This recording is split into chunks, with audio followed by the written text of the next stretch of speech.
night we pray, kneeling low, hear what we say.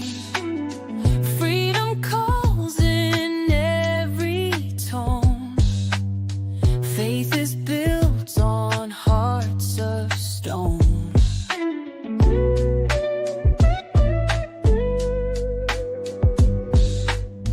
Vibes so raw, can't hide the truth. Words so sharp, they cut right through. Real talk for the soul's appeal. Prayers rise up the wounds they heal.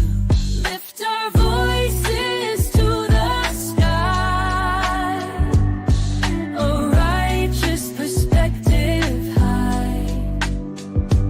On this path we won't back down, for the Father wears the crown.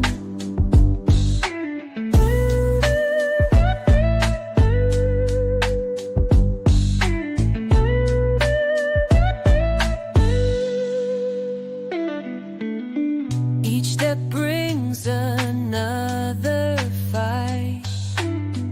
Breaking chains, we're seeking light. Voice of power won't be tamed. With His love, we're never ashamed. Lift our voices to the sky, a righteous perspective high.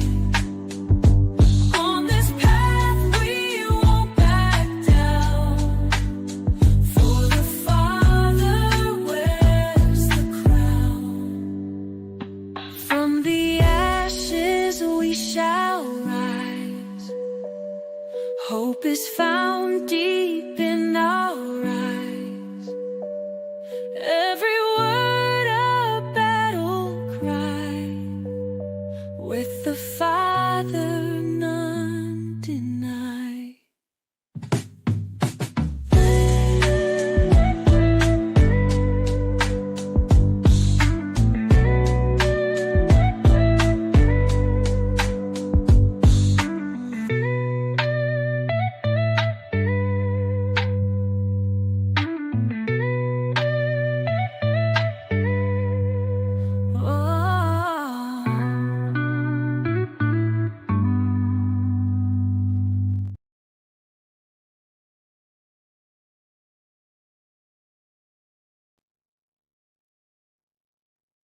What's going on, everybody? Welcome back to ARP in the morning. Hope all is well with you guys. I need to do a quick check. I want to make sure that you guys can hear me just fine. Put a 1 in the chat if you can hear me okay. We're having a little bit of technical difficulties this morning. Appreciate you guys pulling up. I hope all is well with you all. But let me double check something here. I think we're good. Okay, so you guys can hear me. El perfecto. All right, perfect. Let's go. Y'all see I got my Veteran Strong shirt on today. We representing, you heard me. What's going on, man? How you guys doing today? I hope all is well with you guys, man. I hope all is well with you guys. Appreciate you guys pulling up this fine Wednesday morning. It is hump day. God bless each and every one of you all. Thank you guys so much for pulling up, man. I really, really appreciate you guys. Let's see. All right, there we go. Let me check something on there. All right. Yeah. Okay. All right. I wanted to make sure. I got some technical difficulties I'm dealing with right now. And let me fix this quick. All right. Whoa. All right. So I think we're good there. So, man, how is everybody this morning, man? How are you guys? Was running a little bit behind. I was in the gym a little longer than I expected to. And then by the time I got home, just running through things. So I was, a little bit, but I still wanted to make sure that I could somewhat start the show on time. And fortunately, we were able to do so. We hit the deadline, but we were definitely rushing against the clock, to say the least. Give me a second. What's going on with that? I'm gonna have to fix that later.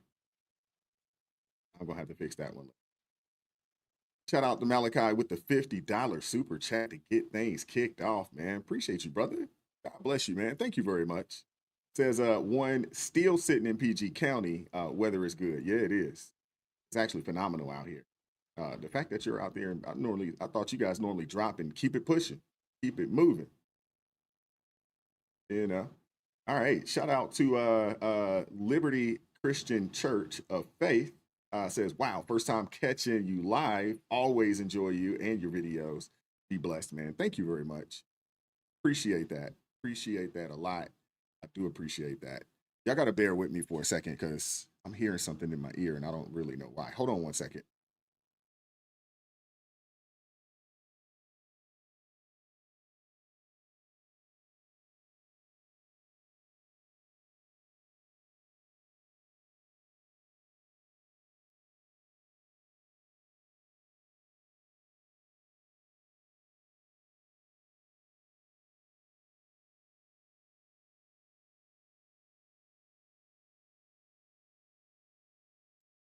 All right. Sorry about that. All right, I'm back. Like I said, just having some technical difficulties this morning, man. So we are challenged, but we're not gonna let it stop anything. You know, like I say all the time, man, we're building the plane as we fly it. And I appreciate you guys, man. So welcome back to ARP in the morning. I am your host, Wise. For those that are new to the channel, if you are new, make sure you hit that like button. This is one of the livest live streams, and we got one of the best live chats in the daggone YouTube, I guess stratosphere, we'll say. Before we get things kicked off, man, I want to make sure I show some love to my folks in the chat. Shout out to B. Appreciate you pulling up this morning early. Shout out to you, Soul Driver. Appreciate you, brother. Appreciate you, brother. And Malachi says, about to pick up in Baltimore once I'm done out in PG County. Okay. Hey, if you look on my channel, actually, I'll just give you the email addresses, admin_wise@proton.me. Shoot me a message, send me a number. If you got some time, man, we can link up, do some lunch or something along those lines. If you got time, if not, maybe next time you're through, plan it a little better. And, but if that's something you're interested in, hit me up. What's going on, Hunter? How you doing this morning? Looks like we got the verse of the day out of Deuteronomy. It says, the Lord himself, and let me throw this up on the screen. The Lord himself goes before you and will be with you. He will never leave you nor forsake you. Do not be afraid. Do not be discouraged. And in some places it will say, do not be dismayed, depending on the version. Deuteronomy chapter 31, verse 8. Appreciate you, Hunter. God bless you, brother, man. Appreciate you coming through always with the Bible verse to get things started. Lori Addison says, happy hump day to you all. Come in the door. Please remember to hit that like button. Shout out to you. Thank you, Lori. What's up, Zephyr K9? What's up, Toy Mafia? We got Annie in the building. Appreciate you pulling up this morning. Redefine Queen in the building. Shout out to you. Appreciate you pulling up. Insanity's Darling. We got Nelly in the building. Cool Ramon in the building. Shout out to you. Appreciate you. Appreciate you. Appreciate you. All right. Who else we got up in here? Oh, yeah. We got Crystal from Crystal Beyond Labels. Oh, look at that. Happy Wednesday, Wise, and the ARP family. Do not be afraid or discouraged, for the Lord will personally go ahead of you. He will be with you. He will neither fail you nor abandon you. Deuteronomy chapter 31, verse 8. Oh, we got another version. Outstanding. Outstanding. What's up, LJ? Crowley, Texas in the building. Shout out to you. Appreciate you pulling up this morning. Donald Lovejoy in the house, Colorado. Chad Winstead in the building. Shout out to you. Appreciate you pulling up this morning. What up, Eric? How's it going this morning? What's going on? Uh-oh. Eric's got one as well. Everybody's dropping the Bible verses. Is this Bible study Wednesday? Shout out to you, Eric. Appreciate you. Colossians chapter 2, verse 15. And having disarmed the powers and authorities, he made a public spectacle of them, triumphing over them by the cross. Thank you very much, Eric. Appreciate that. Get that. Everybody's coming through. What up, Amber Young, Jane Fecto? Appreciate you. What up, Angela Montgomery, New Jersey in the building. Shout out to you. Melissa, we got Honolulu, Hawaii in the building. Shout out to you. Appreciate you pulling up this morning. Hope all is well. Timothy Rickner, what's going on with you? Appreciate you pulling up. JJ O'Hara, appreciate you pulling up this morning. Thank you very much. I think I did mention there was a new person in the chat. So y'all make sure y'all show them some love. Y'all make sure y'all show them some love in the chat, man. Thank you very much for pulling up. We got, is that Kim Dawkins in the building. Shout out to you. Appreciate you pulling up this morning. Spirit Walker Yoda. Appreciate you pulling up this morning. Pro 2, is it Cal? Is that how you say that? Appreciate you pulling up this morning. Brian Gable in the building. Leslie Aaron. Appreciate you pulling up this morning. We got Chester in the house. Shout out to you. Appreciate you pulling up this morning. What else we got up in here? Billy W in the building. Okay. We got Jones Samind. Hopefully I said that right. Appreciate you pulling up this morning. All the way from Georgia. We got C Cook in the building. Kristen Knight in the building. Shout out to you. Appreciate you pulling up this morning. See you guys. All right. Wendy in the house. Shout out to you. What up, Kenny Cooper? Southeast Missouri, but from GA. What up with you, brother? Hope all is well. What up, Christina? How you doing this morning? Appreciate you pulling up. We got Marcy Richards in the building. Shout out to you. Appreciate you pulling up. Trying to survive out in California. Yeah, y'all make sure y'all keep her lifted up in prayer. All those folks out there in Cali, man. Keep them lifted up. What up, Dion? How you doing this morning? Appreciate you pulling up. I hope Kim Dawkins out of Martha's Vineyard. Okay. Somebody's hoity-toity. Got a little paper. Let me hold some. What up, David Summers? Appreciate you pulling up. We got Rebecca Carrington in the building. OMG. Appreciate you pulling up. Who else we got up here? Make sure I don't miss anybody. All right. All right, man. So I'm glad you guys can hear me okay and everything's good there. And again, shout out to Malachi with the $50 super chat, man. Thank you very much, man. Appreciate that. All right, let's get things started, man. You guys seen the thumbnail, seen the title. What's up with you, Kenneth? Appreciate you pulling up this morning, brother. Seen the thumbnail, seen the title, man. We got a lot to get into today. Words running together. We got a lot to get into today. I got 3-4 things that we're gonna get into. I'm not sure if I'm gonna open it up, for call-ins today. We'll see what we look like on time. Once we kind of get towards the end of things.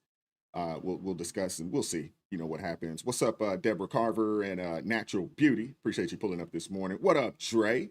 Detroit in the house. The D.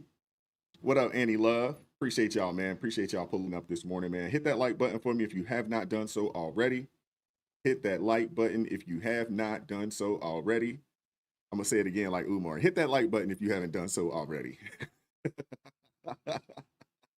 What's up, Steve? How you doing this morning? Oh, it's pronounced protocol. Got you. I said pro 2 call. I broke it down. Protocol. Got you. Appreciate you, man. What's up, Martha Machine? Appreciate you pulling up. Columbus, Ohio in the house. Okay. I'm guessing you're a Buckeye fan. We got Lisa Lopez in the building. Appreciate you pulling up this morning. Appreciate you.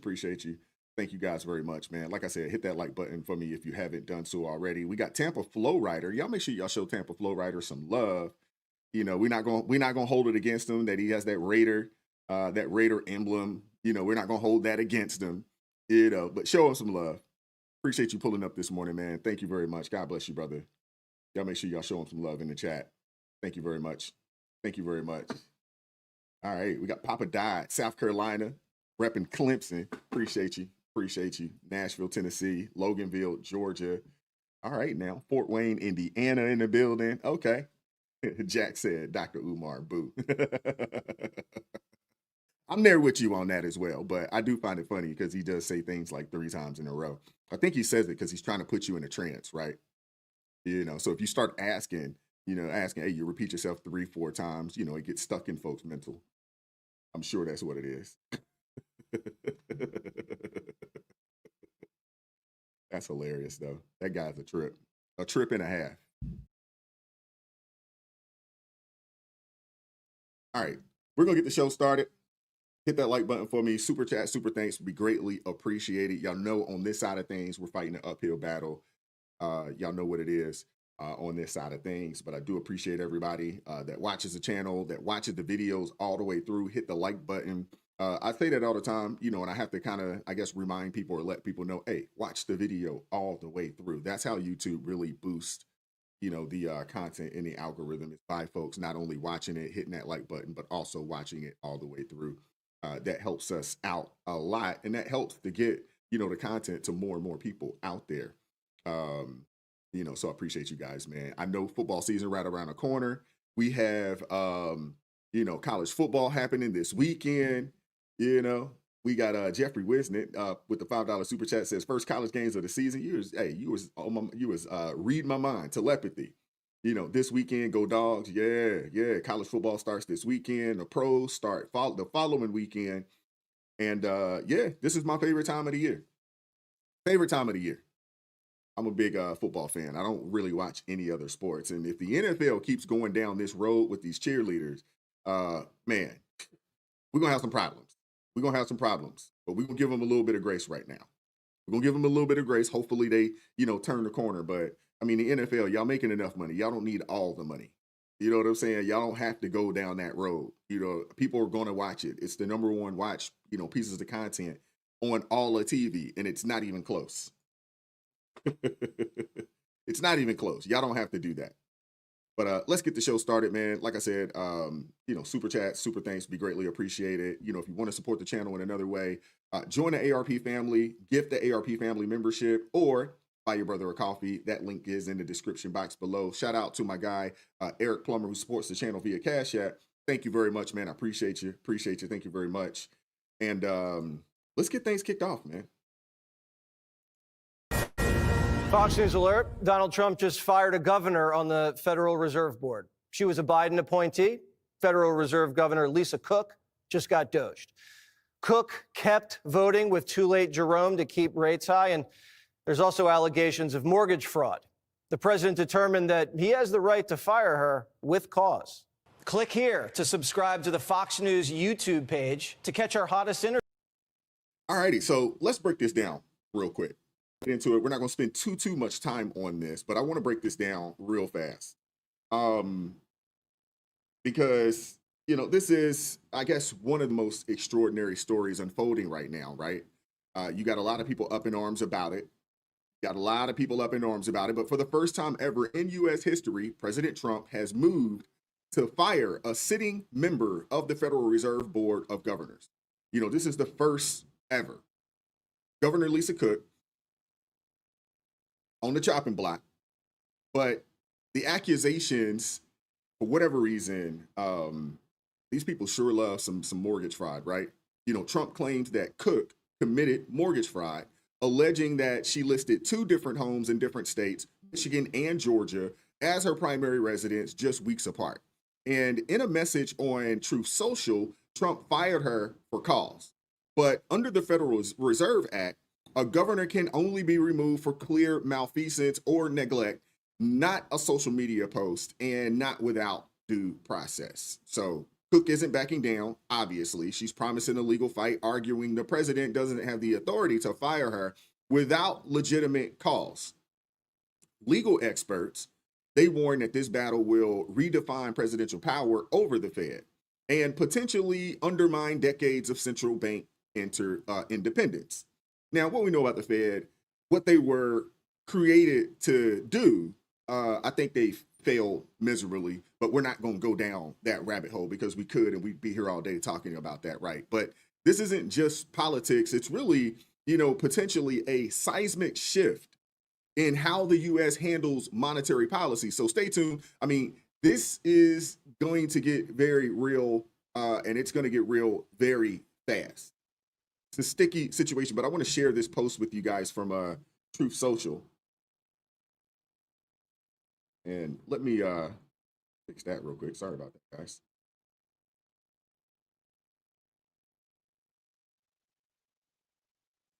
Let me make it a little bigger. Hopefully you guys can read it. But, in the post here, and this is from President Trump, I want you guys to see it. And if you guys want this, shoot me an email. I'll send it over to you. You can kind of read it because I know it's going to be difficult to read. But I wanted you guys to just kind of see it. Maybe you can, blow it up or something along those lines. Those of you guys that are watching this on a big TV, I'm almost for certain that you can.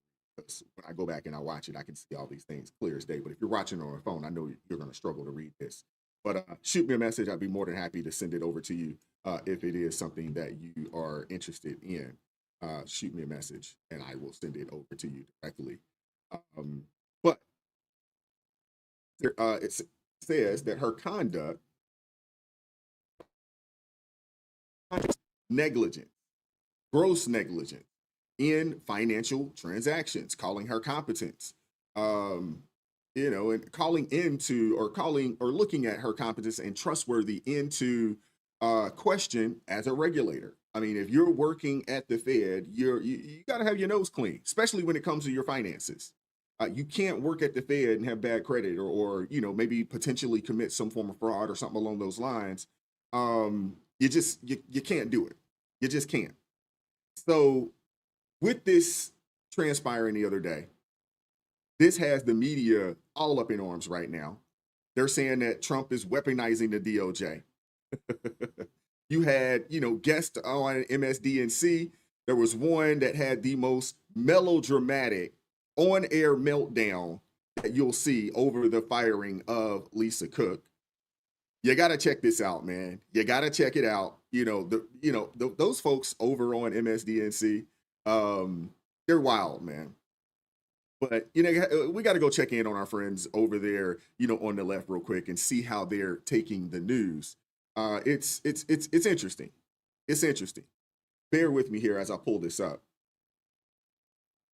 Just leave it to StreamYard.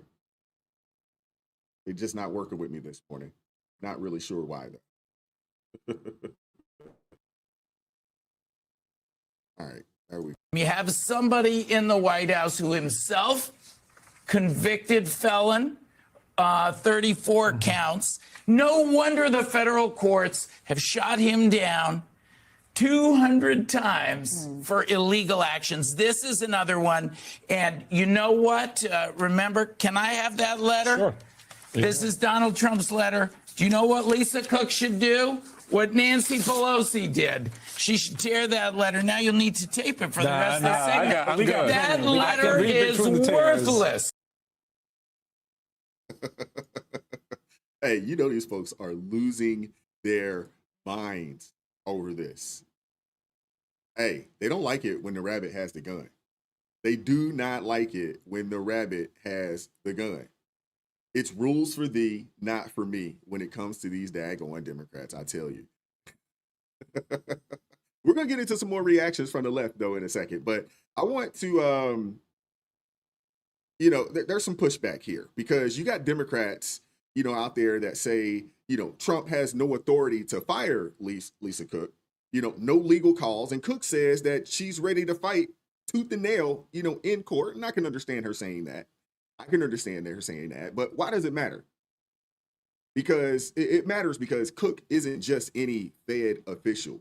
She's a voting member of the committee that sets interest rates. So that means that she directly influences your mortgage, the cost of credit, the cost of money in the country. She actually affects the national debt.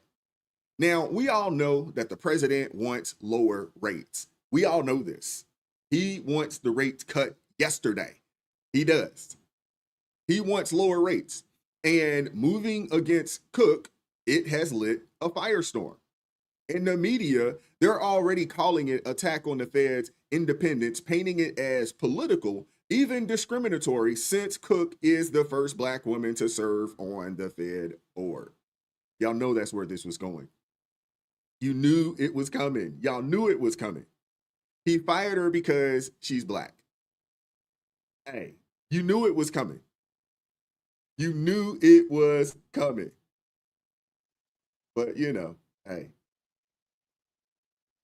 Her nomination was a highly contested nomination along party lines by the Republicans. The Republicans tried to paint her as unqualified and a left-wing extremist to the point where she was confirmed by I think it was 50-51, and Vice President Harris had to come in to cast the tie-breaking vote for her nomination. I read through her bio at the top of this. She's extremely qualified.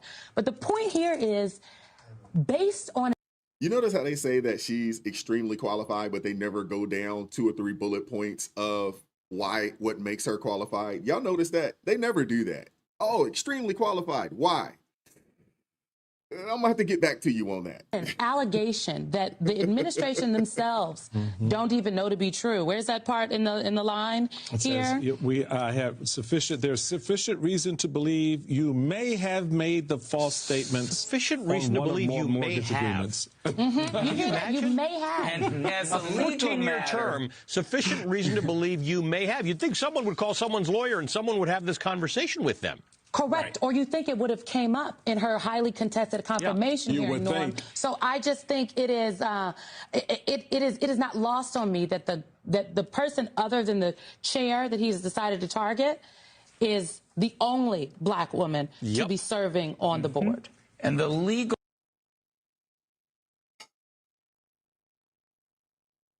Let's be real. Trump didn't fire Lisa Cook because she was a trailblazer. Let's keep it real. He fired her because, hey, she's bad at her job and tied to mortgage fraud. Simone Sanders asked, why didn't this come up in her confirmation? Which is fair. That is fair to ask. But the bigger question is why Democrats pushed her through if the allegations were there in the first place. That's the bigger question. Cook says she won't be bullied. She says that she's going to fight back. And critics argue that Trump doesn't even have the legal authority to fire her.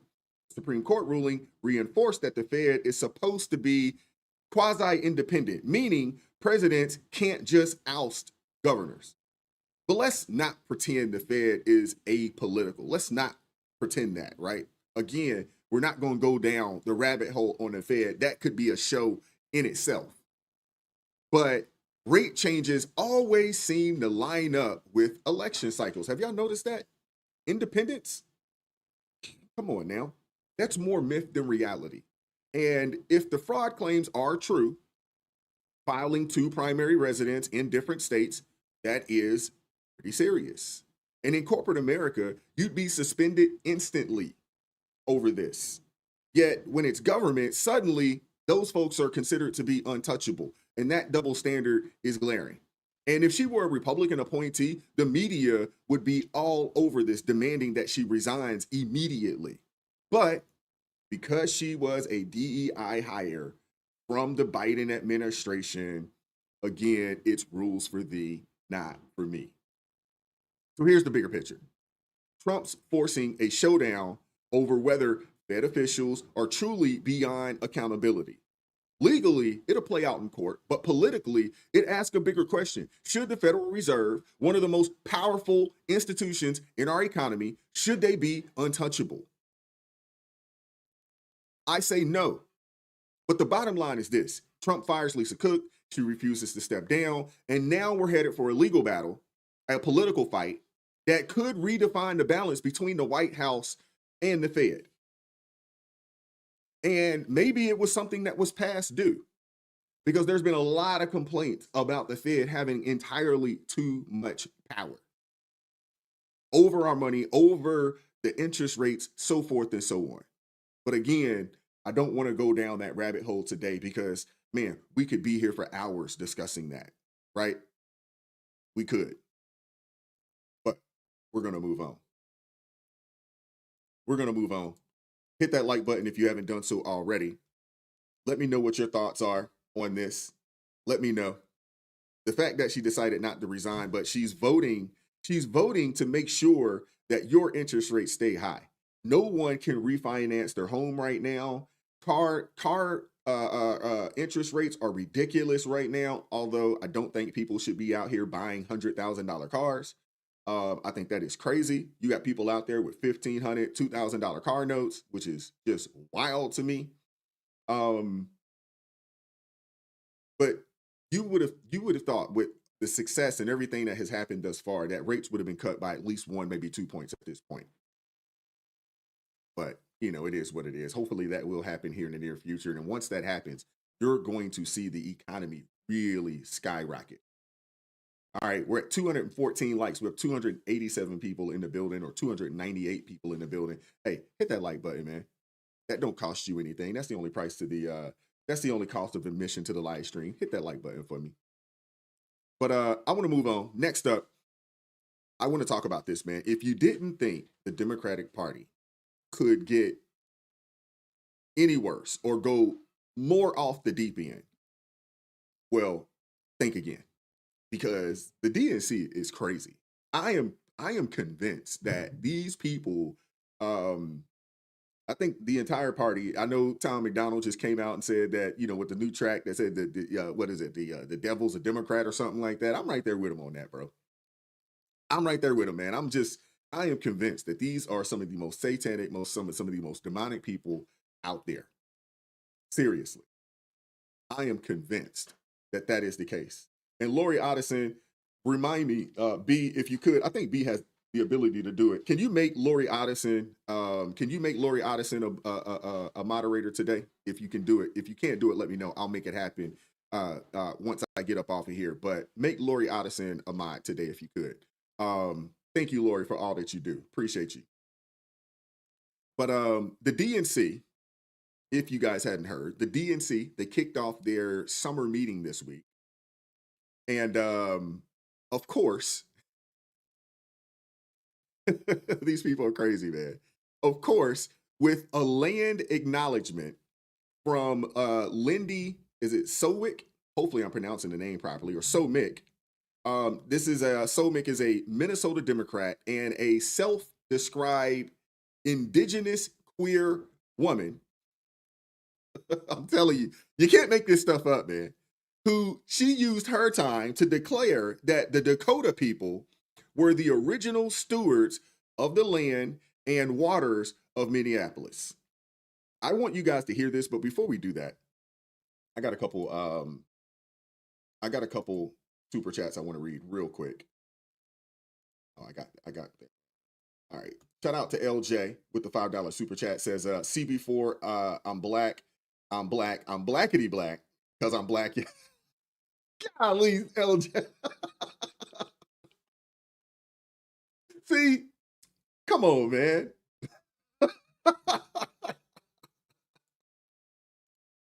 Oh my goodness. If you guys are not familiar with CB4, I don't suggest you go watch the movie, but you can pull up some of those clips. That's a reference from like the mid 90s. Oh my goodness. Shout out to Paul Coucher with the £2 super chat. Says the left will never learn. Nah, they won't. And thank you, Paul Coucher, with the additional £2 super chat. Says thank you. Glad to be with the normal. Thank you very much, man. Appreciate you, man. LJ, you are a hot daggone mess. What are we gonna do with you? Goodness gracious. You done brought up something I hadn't thought about CB4 in a long time.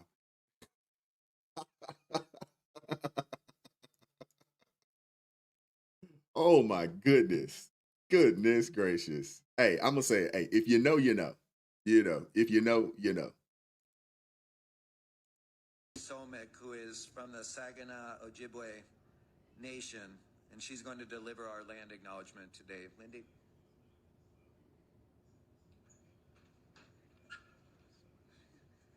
Bonjour, Lindy Somek, Nindichinikas, Amekdodam, Saginaw Chippewa Dojaba, Anishinaabe Kwe and Dow. Good morning, DNC members, friends, and relatives. Let's talk about the land for a second. The DNC acknowledges and honors the Dakota Oyate, the Dakota people, who are the original stewards of the lands and waters of Minneapolis. The Dakota cared for the lands, lakes, and the Wapatonka, the Great River, the Mississippi River, for thousands of years before colonization. This land was not claimed or traded. It's a part of a history of broken treaties and promises. And in many ways, we still live in a system built to suppress Indigenous peoples' cultural and spiritual history. As Democrats, I'm not sure why the clip was so low. And from here, I can't really control the volume on it to make it much more louder than what it was. But yeah, that's interesting. So I'll break it down for you guys. So she explains how the Dakota people, she's talking about Dakota people, the Native Americans from that region up there. She is explaining that, or how the Dakota people cared for the lakes and the Mississippi River for thousands of years before colonization. She described broken treaties, suppression of indigenous culture, and so forth and so on. And then that was pretty much it. After the emotional speech, though, if you want to call that emotional, The meeting just rolled on like nothing happened, and that's exactly the point here. It's not about actually doing something for indigenous people. It's about making the crowd feel virtuous.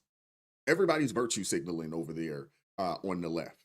Now, this is where the hypocrisy jumps off the page, though, because if Democrats really believed what they were saying, if they truly believed that their homes, their schools, that their cities sit on stolen land, then the logical step would be to give it back, hand it over. But of course, they never do it. They have zero interest in doing it. They just like to virtue signal. And instead, they cling to their property and then pat themselves on the back for their quote unquote moral superiority because they acknowledge the sin out loud. That's all they're asking for. Hey, we're just going to acknowledge it. And let's be honest, man, the history is complicated. Every patch of land on this planet has changed hands countless times. Every patch on every continent, probably except for Antarctica, right? Because I just don't think people live up there. But even I would assume that the polar bears are banging on each other up there. I would assume. You know what I'm saying? And the territories have changed from polar bear to polar bear, even up there in the Antarctica. You know what I'm saying? But when you think about South America, North America, Europe, Asia, Africa, the continent of Africa, it has changed. The lands, the people, they have changed. If you go back to the history of mankind, a lot of times people just got up and dipped because, you know, famine in the land, so forth and so on. In some situations, there's been wars and battles and fights. You know what I'm saying? Over wars, right? I mean, over land. Nations have fought wars. They've seized property. They've used eminent domain, to displace people throughout the history of mankind. And to be honest with you, as long as you have people on planet Earth, there people are going to continue to do it. Although in this day and age, it's not happening as much, although it is still happening. And Chester, I do agree with you, to the victors go the spoils. That has always been the case. You know, when you think about Genghis Khan and what he did, you think about, you think about some of these people that have gone on to conquer large swaths of land.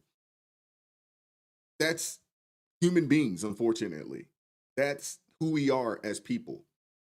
You have something that I want. If I think I can take it from you, I'm going to do so. I mean, heck, we have it happening right now in our country. I mean, you think about the robberies, the burglaries, the carjackings. It's happening right now on a smaller scale, but it is still happening. It is. But, you know, if you really wanted to do acknowledgments, honestly, you wouldn't just stop with the indigenous tribes. You'd have to include the French, you'd have to include the British, you'd have to include the colonists, you'd have to include the enslaved, Africans that came over. You'd have to include the enslaved people that were already here in this country. You'd have to include the governments, of the 1960s that seized land, in the name of quote unquote urban renewal. You'd have to acknowledge every throat slit, every treaty broken. You'd have to, but the Democrats, they don't want that kind of nuance. They're not interested in that. They're just interested in the virtue signaling side of things. They want the one-sided story that lets them posture without consequence. And what this really reveals is the vanity of the Democratic political project. That's really what it showcases. These people are obsessed with constantly reliving America's original sins, because it allows them to frame the country as inherently bad and themselves as inherently virtuous in the name of changing things. The reality of it is, if the Democrats had their way, our country as a whole would be a communist, socialist country. And they would like to rip up, and this is not from me, this is from them. They want to rip up the Constitution. They don't want you to have the ability to have free speech. They definitely don't want you to have the ability to arm yourself. They want to get rid of all of the rights and protections that we do have in this nation and move us towards something that's already shown itself to be problematic for anybody that's lived under that type of rule. I mean, you think about it. Look at what's going on in New York City. You look at what's going on. You look at what's going on up in Minneapolis out there. And you have a lot of people in the country that believe that socialism is the way. They're actually teaching this in college. You're sending your children and grandchildren off to college, paying an exorbitant amount of money for them to come back and tell you that capitalism is terrible and that we should take money from the people that have done the right things and give it to the people that hadn't done anything. And then, you know what I'm saying? When it's all said and done, they'll be right back to, and it will be a worse situation than what we have, because you're going to have a small percentage of people ruling over the masses. I mean, the reality of it is this, man. To be a liberal today is to constantly chant, this sort of secular prayer that America is sinful, America is racist, America is oppressive. And the only way to prove your moral worth is to repeat that mantra at every meeting, at every conference, at every event. I mean, I can't even say it's like a religion. It is a religion to these people. It is. Do whatever you want to do.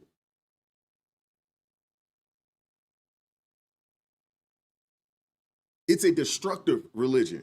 It really is. You can see it in their cities.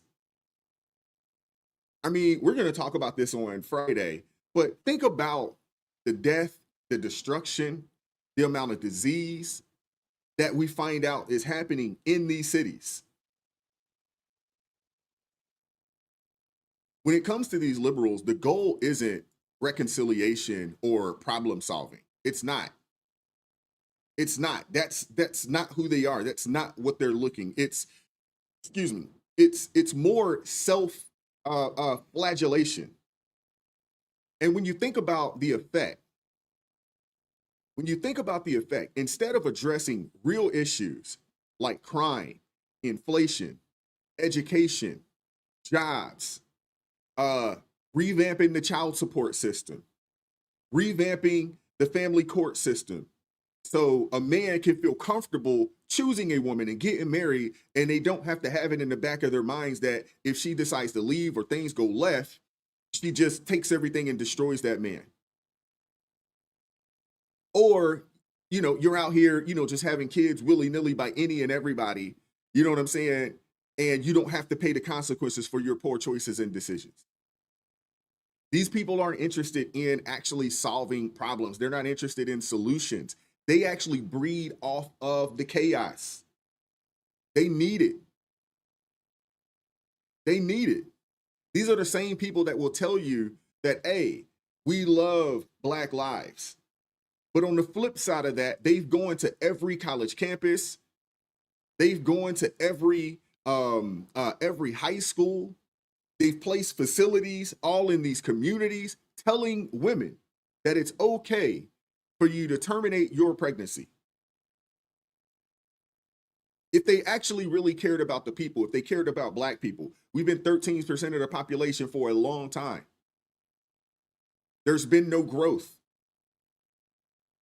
And if you really think about it, the numbers are actually coming down. So when you think about the crime in the neighborhoods, we're losing people to homicides.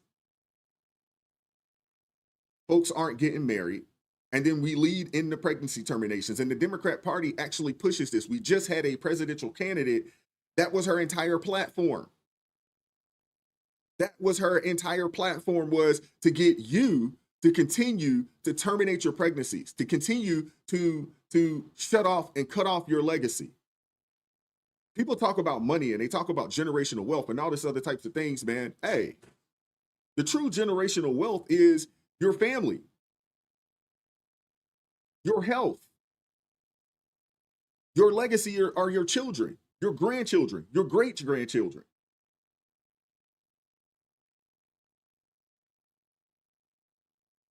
But But we just had a presidential candidate.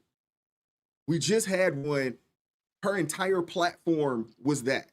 Her entire platform was everything that would stop the growth of a community, stop the growth of a people. They pushed pregnancy terminations in the alphabet community. She didn't have much else to say other than that.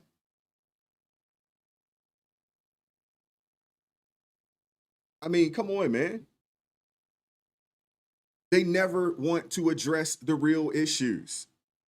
They never address the real issues. They don't address the crime. Think about it now. These people are out here protesting and marching and fighting to keep crime the status quo as it is. They are the party of inflation. You look at the previous 4 years. You can't get a solid education in the communities that they lead. They tell you that your kids are boxed into piss poor schools while they send their kids to private schools. There's no jobs in these communities because the crime is so crazy. They overregulate.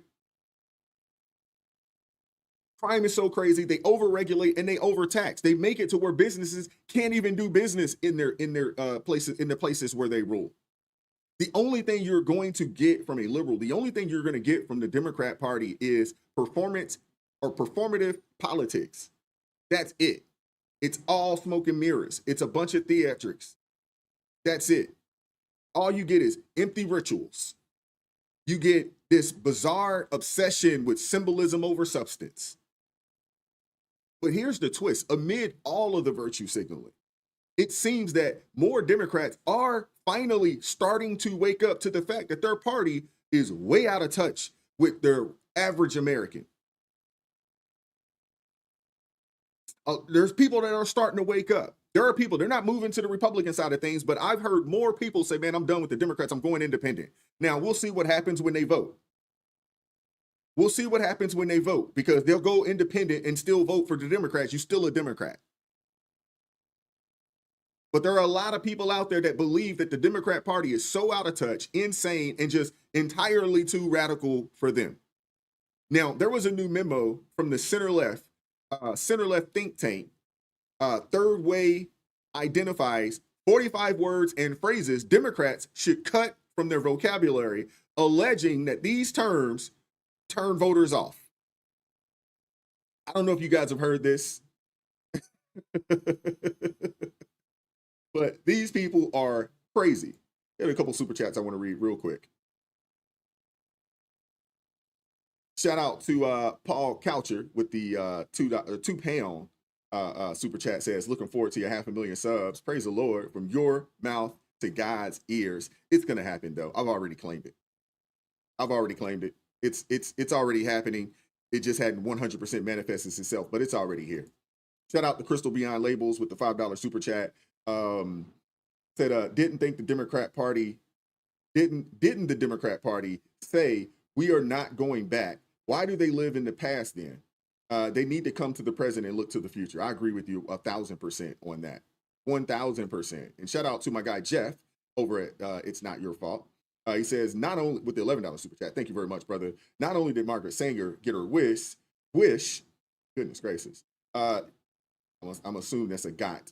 She got them to pay for it in the ballot box. Imagine being so brainwashed by your masters, the DNC, you pay for your own Holocaust. I've said this on this channel a multitude of times. I can't think of a people that's been responsible for their own genocide. I cannot think of a people that have been responsible for their own genocide.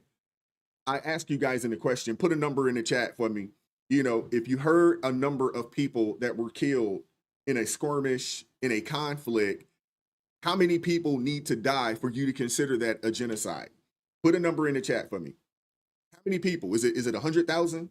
Is it 200,000? What, is it 1 million? How many people got to die before you consider that a genocide? I want to know. Put a number in there. It's crazy. Steve Edminster said 1. Eric Smith said 1 million. Quincy James says 3 to 4 million. Okay. Most people say 1 million. At least 1 million. I mean, think about this, man. Planned Parenthood has been responsible for 20 million pregnancy terminations of Black children. Think about that, 20 million, and the number continues to tick up. Most of y'all say 100,000 would be considered a genocide. They're responsible for 20 million, and the numbers continuing to tick up. But nobody bats an eye. Nobody says anything. And you literally had a presidential candidate run on the fact that, yeah, I know you a Christian. I know you a believer in the word of God, but don't let that get in the way of you terminating your pregnancy, cutting off your legacy, your lineage. Don't let that get in the way. I know you believe in Jesus. I know you do. But don't let that get in the way of you having the ability, the autonomy over your own body. She said this. And you had 92% of Black women jump out there and jump off a bridge and vote for this lady. I've never seen a group of people responsible for their own genocide. This is crazy.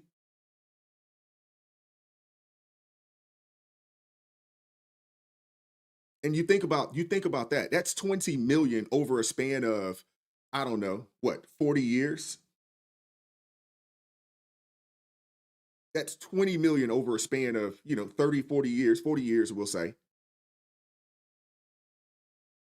I mean, it's crazy.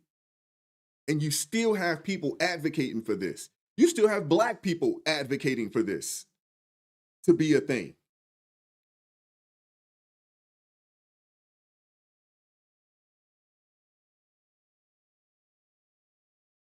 Where are the churches at? I know we got groups out there like Preborn, and there's some others out there, but where are the churches at saying, hey, I know you think that you think that the only option is to go down to Planned Parenthood. That isn't the only option. There's another way. Not only is there another way, we're going to help you. We're going to get involved. Where are the churches at?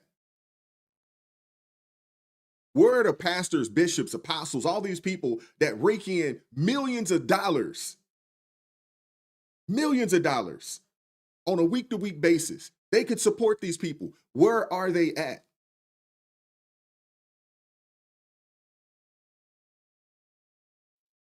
It's ridiculous, man. I'm not looking to the government to solve this problem. I'm looking to the faith leaders. I'm looking to the people that consider themselves members and parts of the kingdom to solve this problem. And I'm not talking about just going out there with a sign saying don't do it. I'm talking about actually going out and doing the work, putting your money where your mouth is. There's a lot of people that go out there and they stand out there and they'll protest and this, that, and the third, but I haven't seen not one person take one of these young ladies, in and say, hey, you don't have to do that. And not only do you not have to do it, we're here to help. If you need a place to stay, we got you.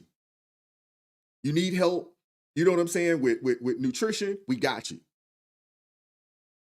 Where is the dude that did this? Let's get him and let's get him some counseling so we can make this a real family.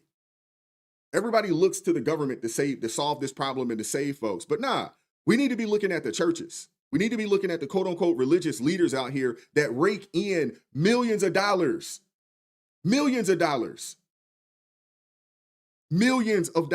on a week-to-week basis.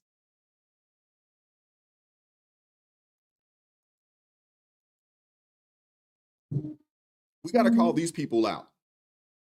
And again, there are some organizations that are doing the right thing. How many of you guys are donating to Preborn? How many of you guys are donating to some of these other, organizations that are doing the work?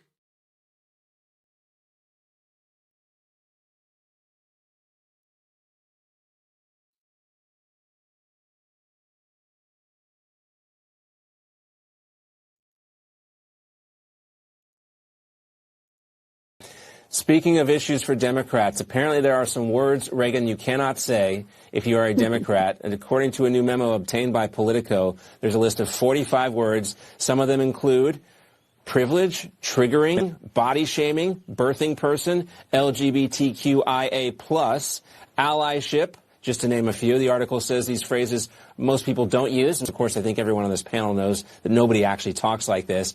But I also see this today, Reagan, where the DNC summer meetings kicked off with a land acknowledgement. On behalf of Ken Martin, they brought somebody on stage to say that Minneapolis is stolen land. I guess that they haven't learned anything yet. I know, they were so close. This is totally a step in the right direction and probably the first real concrete thing I've seen from the Democrats in trying to learn from the 2024 election and realizing that, okay, maybe we need to move towards the right. Maybe we need to be a little bit more, quote unquote, normal for people to come back on our side and support us. And they were so close, getting rid of all of these words and giving this guidance. And then they go right back to doing a land acknowledgement at the DNC summer meeting. It's poetic, really. Yeah. And, again, Kate, we thought we had some unity at the end of last week when Democrats, like all of us, came out and denounced the Cracker Barrel rebrand. Hey, they can't help themselves, man. They can't help themselves. They can't.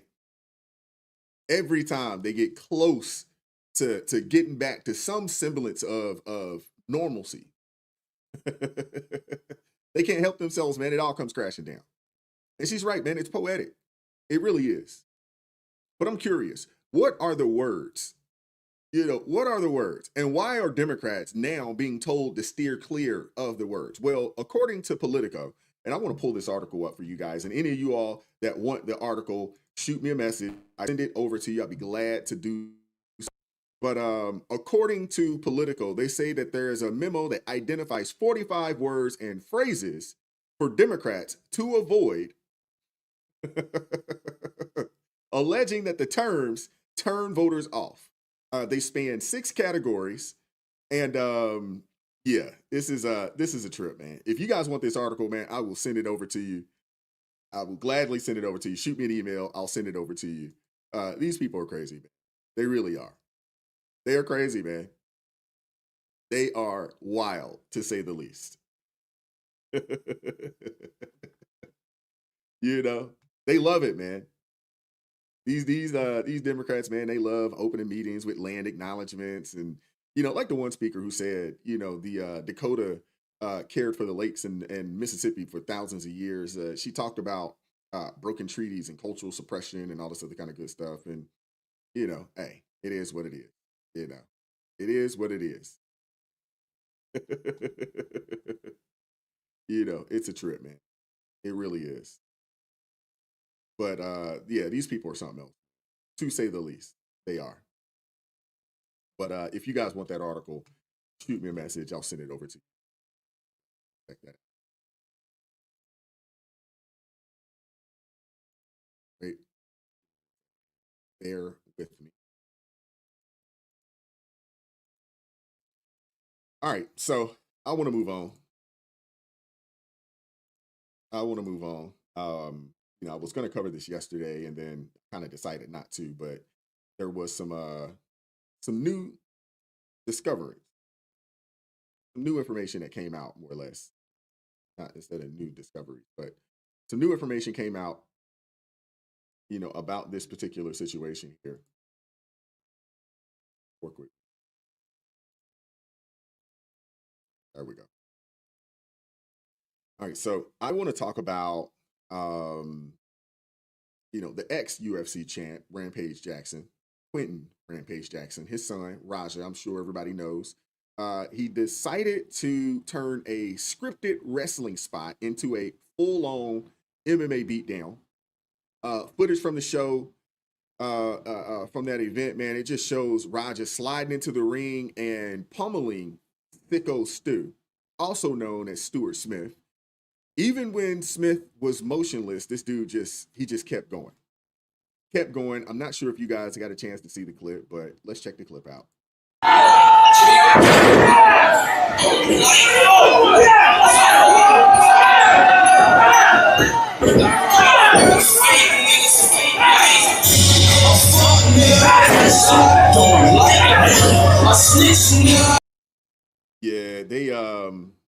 Yeah, that was a beatdown. Now, I want to get into this for a little bit. I want to break this down because, this whole situation, it's just absolutely crazy. It's absolutely crazy. And yeah, it wasn't fake. That wasn't fake. It's supposed to be. You know, it's supposed to be. This is supposed to be wrestling like WWF or WWE. You know, they changed the name. It's supposed to be, but it wasn't. It wasn't. Now, I do agree with you, KMG King, that the wrestling company is also just as responsible as Raja. I agree with you. I'm with you on that. And I said the same when I first saw it. I was like, I mean, yeah, it's unfortunate that it happened, but you know, first off, if you're getting in that ring, you should have some insurance and some life insurance because you are risking your life, you know, when you do it, even though it is supposed to be scripted. But yeah, whoever is the promoter, you know, of this organization, they gotta take the L too. They're liable as well. I would assume that they're going to be liable as well. But this entire situation, man, is crazy. It is. Rampage Jackson once admitted in an interview that when it came to his kids, he had very different expectations for them. And he said straight up that, you know, he saved college money for his 2 Japanese kids, but for Raja, his black son, he said he saved bail money. Check this out, man. I can't believe he said this. He said it. And his oldest son, whole life, I knew them 2 wasn't going to college. And my 2 Japanese kids, I knew that it was going to college. So I saved up college tuition for the 2 Japanese kids and bail money for Roger and his brother. So don't fuck with him. If you go to jail, I'm just going to bail him out. That's his father saying this. I saved college money for, you know, my kids that are half Japanese, but I saved bail money. Like, come on, bro. Who says stuff like that, man? Other than somebody that sounds like they didn't do a good job raising their children.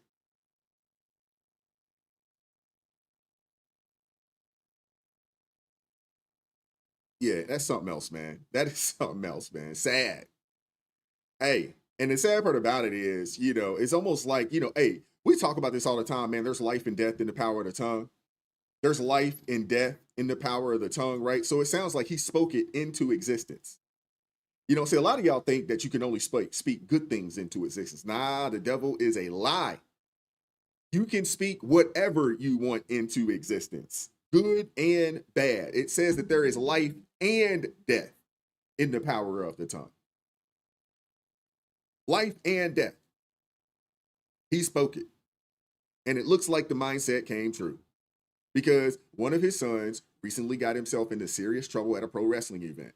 Now, if you've ever been around wrestling, you know that there's always confusion about what's scripted and what's real. And people are always working, pretending for the crowd.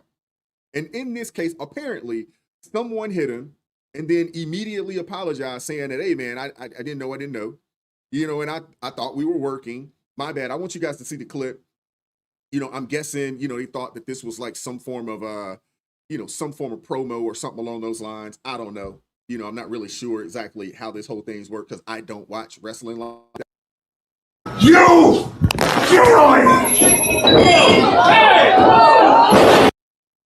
This might not be it. Hold up. Fucking feel that. Okay, this one. I'm sorry, bro. Hey, it's gonna all work out. Yeah, hello. I appreciate it. I didn't know. I started you work for a couple more years. You stayed in the camera. I get it. We're working out. Well, he's gonna come out on your mat, too. I know you keep thinking we're working. We're always working. I get it. Yeah. I get it now. Now you know what I'm saying? We're always working. Yeah, so this dude thought he was shooting or cutting a promo. He thought wrong. So in the clip, you can clearly see, you know, the other guy, you know, he broke a can over Raj's head. This happened. He went back and he did apologize, you know, for it because he thought this is the thing. But again, let me remind you, this is pro wrestling. It's pro wrestling. And of course, you know, this isn't a normal thing, but remember that these things are usually scripted. And then the next clip, you know, here, you'll hear the guy, well, we just showed you that. Yeah, it's wild, man. this entire situation it just makes no sense. And the thing is that what should have ended as a simple misunderstanding, it turned into something far worse. It did. Raja didn't just defend himself. He pretty much launched into pure brutality at that point. After slamming the guy down, he just kept hammering him down, with punches, even after the dude was clearly unconscious. And it looked like he probably knocked him out with the first punch. And then, just went crazy. And the fact that you got all these old rappers, old wrestlers that couldn't pull the dude off of him, like, come on, man. And the thing is that I don't know if you want to call it strength, but it was definitely a pretty savage move. And here's the kicker here. The man had already apologized. He did. He admitted that he meant no disrespect, thought it was part of the show, thought it was part of the act. They're trying to promote, and it looks like Raja is a streamer. He's one of those, I think they call it in real life streaming. The guys that walk around with the cameraman and they just follow him, while they're doing what they do. And the dude, he tried to make peace, but it seemed like he accepted it until, he beat the man senseless, beat the brakes off of him, essentially. And Rampage Jackson, he later put out a statement defending his son, but I just don't think any amount of spin can erase what everybody saw. This wasn't a fight. I mean, this was just a flat out one-sided beatdown. But I want you guys to see the statement that Rampage put out. Let me see if I can make it a little bigger for you guys. But paraphrasing. Well, we'll read it for you guys. It says, I want to clear up the misinformation about my son, Raja. I've been confirmed that the wrestler, Stuart Smith, a.k.a. Sicko Stu, is awake and stable. Raja was unexpectedly hit in the side of the head by him moments before Smith's match. Raja was told that he could get his payback in the ring. I thought it was just part of the show. It was bad judgment and a work that went wrong. Raja is an MMA fighter, not a pro wrestler, and had no business involved in an event like this. I agree with that. I don't condone my son's action at all. He suffered a concussion from sparring the other day or days ago, and no business doing anything remotely close to physical contact. As a father, I'm deeply concerned with his health and well-being of Mr. Smith. That being said, I'm very upset that any of this happened, but my main concern now is that Mr. Smith will make a speedy recovery, apologize on his behalf, and to kick for the situation. I don't really understand what that meant, but yeah.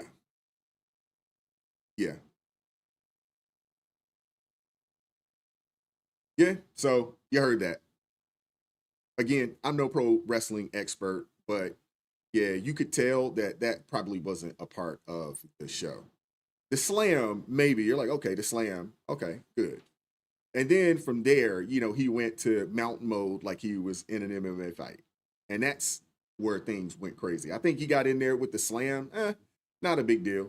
Now, Sicko Stu might have been knocked out from the slam because his head did hit, but if the slam didn't do it, that first punch, and if Raja is an MMA fighter, that means he knows how to throw a punch. He knows what he's doing. Sicko Stu looks like just a overweight guy that should give up wrestling. Just saying. Shouldn't be in there. He should probably hang it up after this, to be honest with you. Should probably hang it up after this. But I think the real issue is not the slam and probably not the first punch. It's the 8, 9, 10 punches after the fact. And it could have been a situation where, Raja, maybe he saw red and just was like, hey.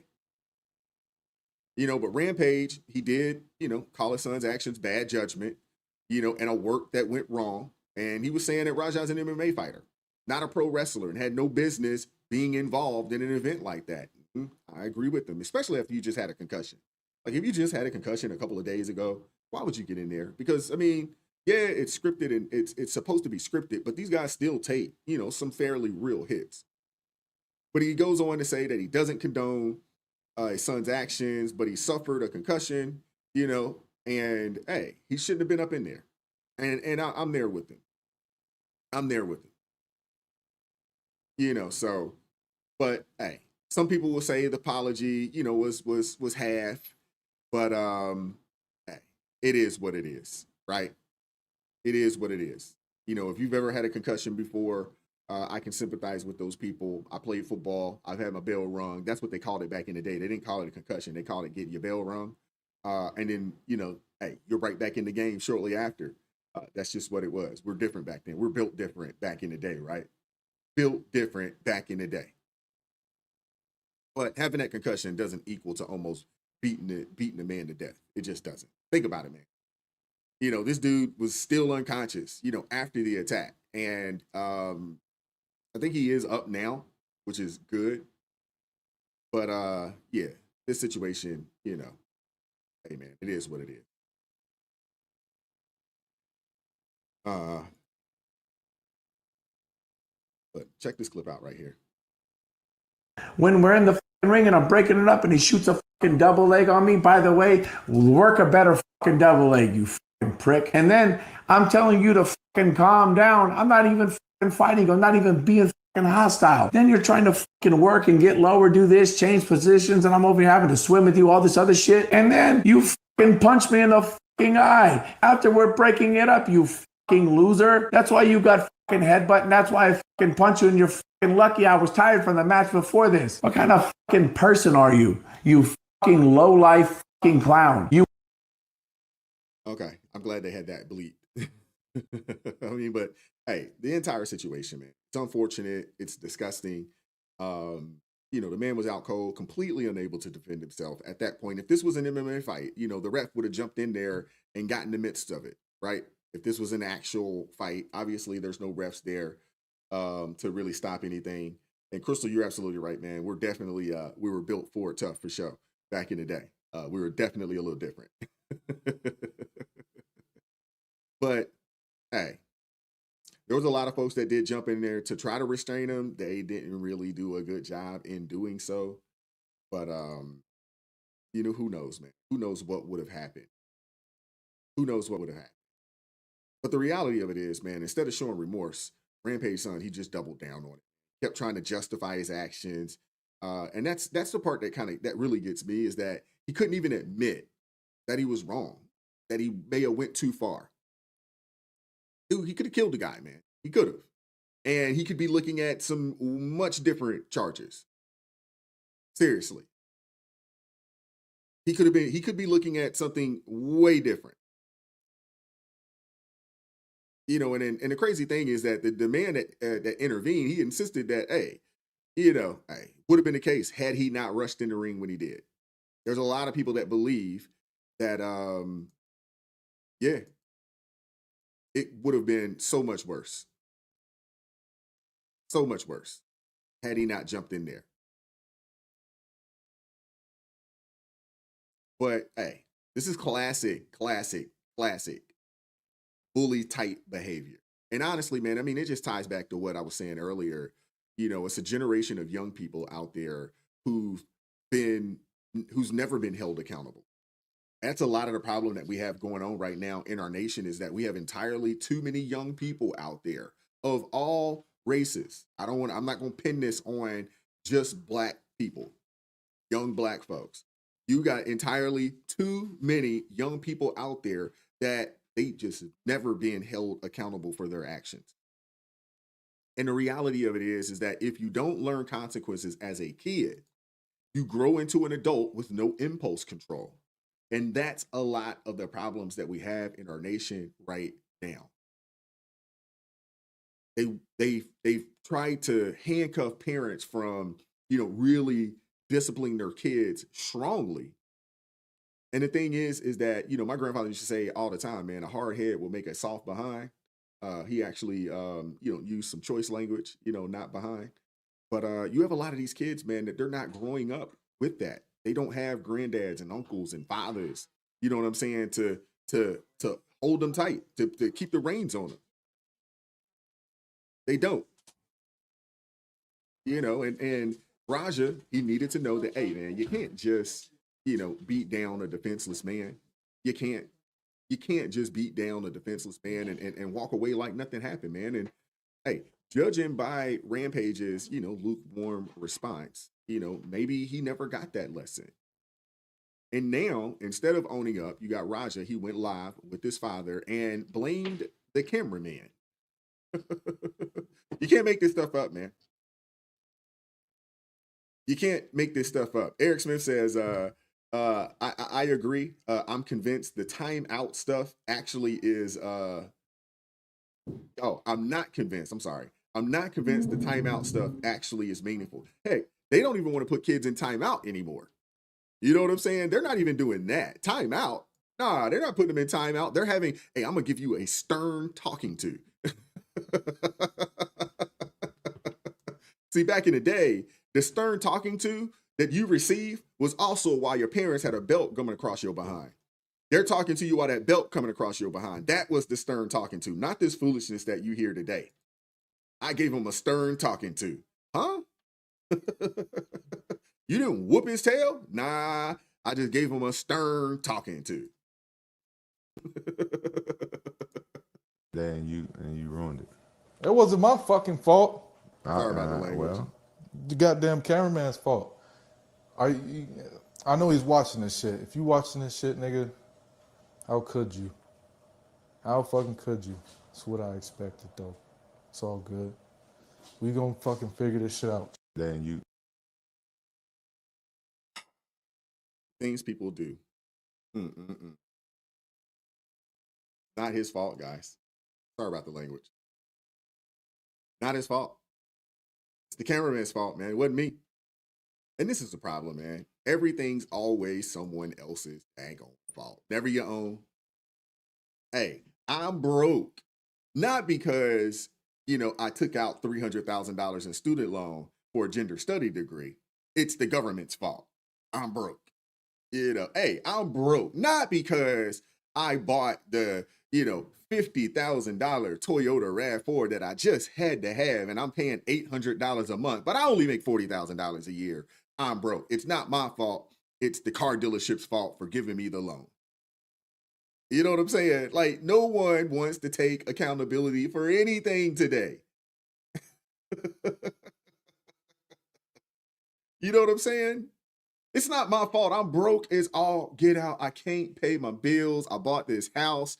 The bank approved me for $500,000. I knew I couldn't afford a $500,000 house, but I bought it anyway because the bank said I could.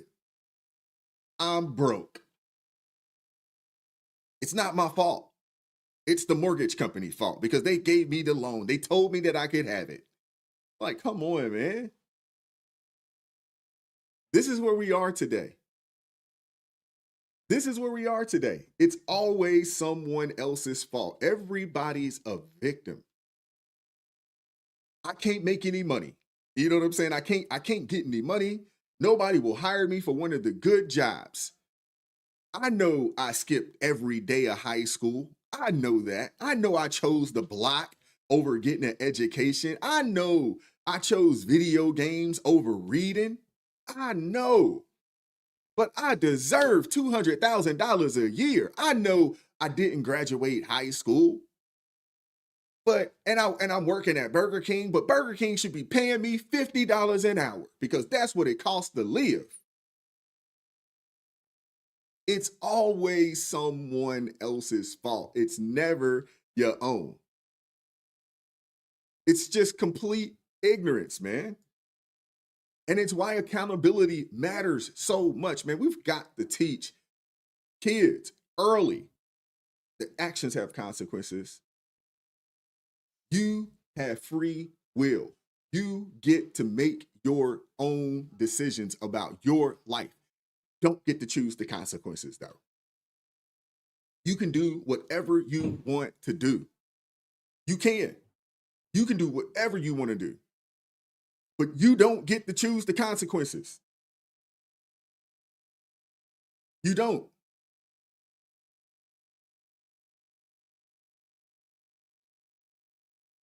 We got to teach these kids.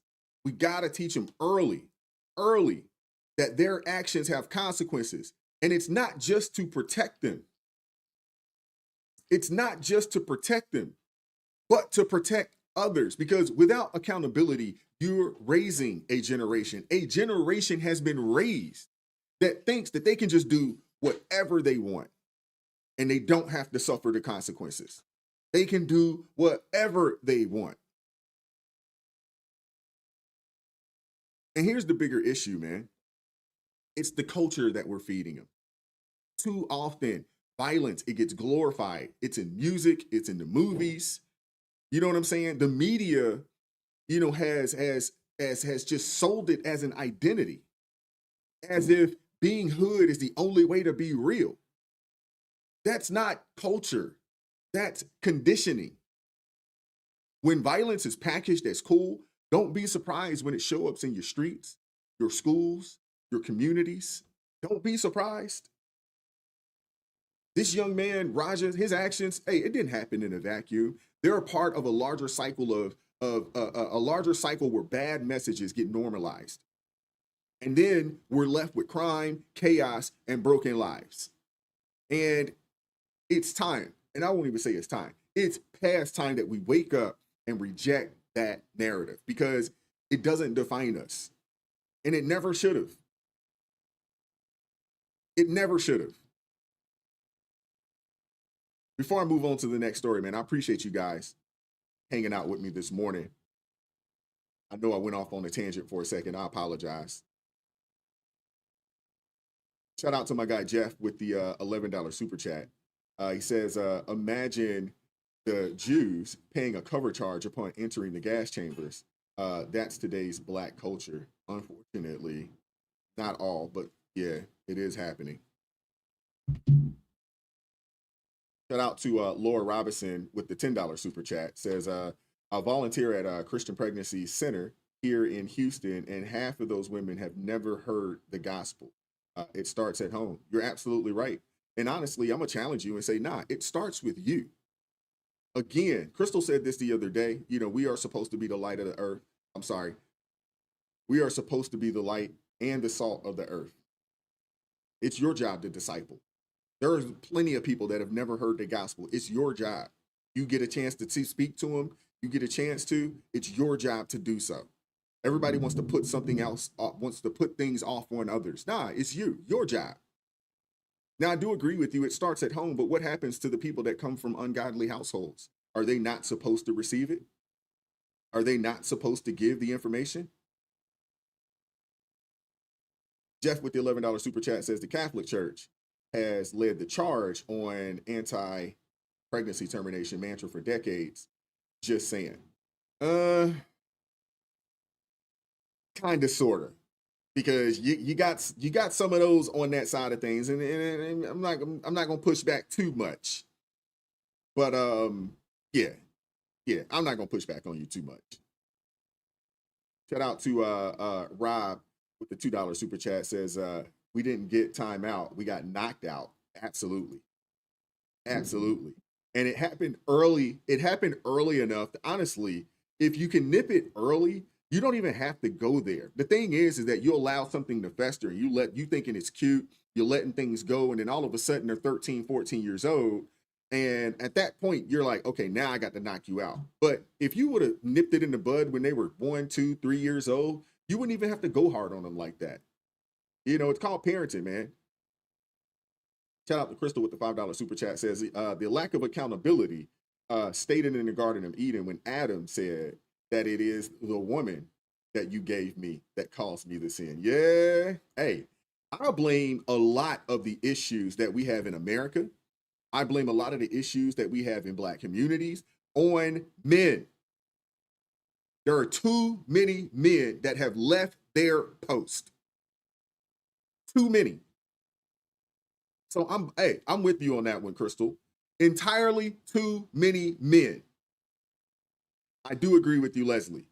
She says I wouldn't give the Catholics much credit.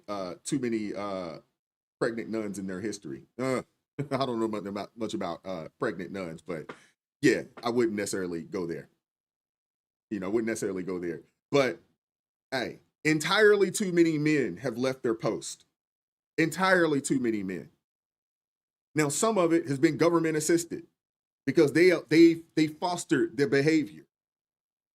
But when you look at the chaos that is happening in these communities, and we can talk about that, you know what I'm saying, in Black communities, but we can also talk about it in poor white communities. There's a direct correlation there. Men have left their post in both communities. Some will say it's by design.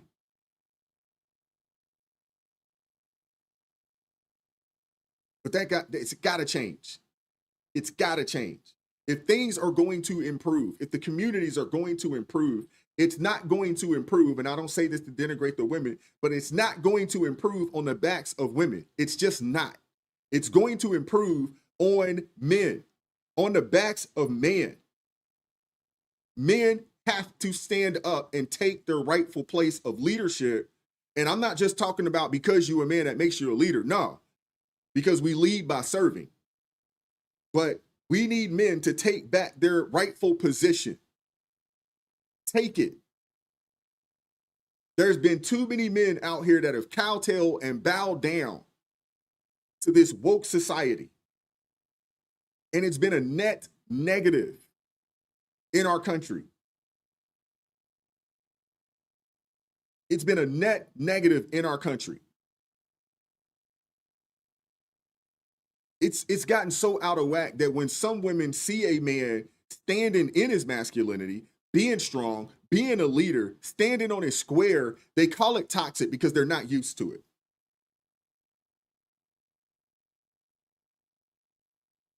So my challenge is to the men.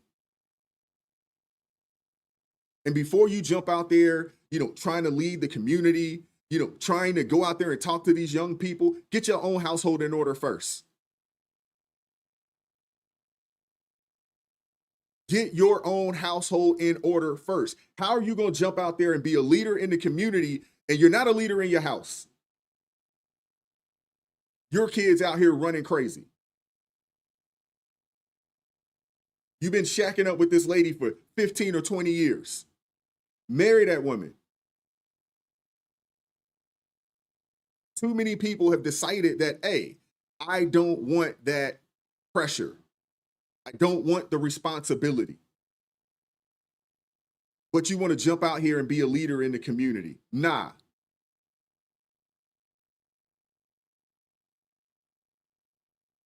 So before you jump out there and say, hey, man, I'm about to jump in the community. I'm about to help these young people. I'm going to go talk to these young folks. Nah. Get your life in order first. Get your house in order first. Show that you are a leader in your household. No different than when you look at your preacher, your pastor, your bishop, your reverend, whatever you want to call him. If his household is in order, how can he lead you? How? If his household is out of order, how can he lead you? If his wife's talking crazy to him and his kids don't listen to him, why are you following this dude? Why are you following a dude with 2 kids by 2 different women, you know what I'm saying, that he ain't taking care of? Why are you following this guy?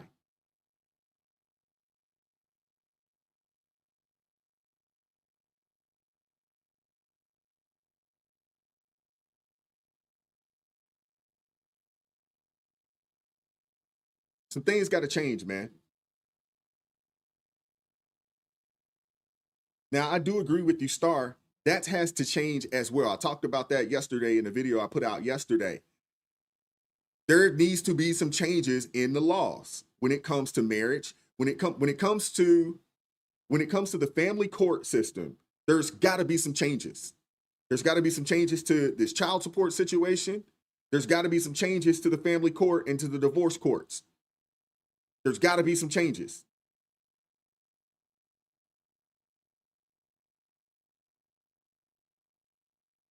I do agree with you there.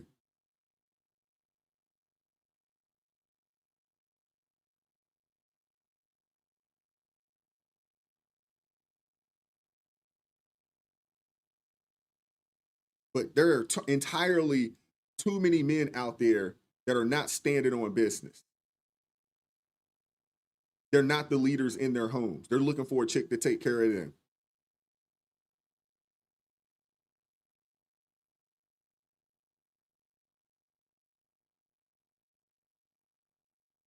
Ed, I can get with you on that.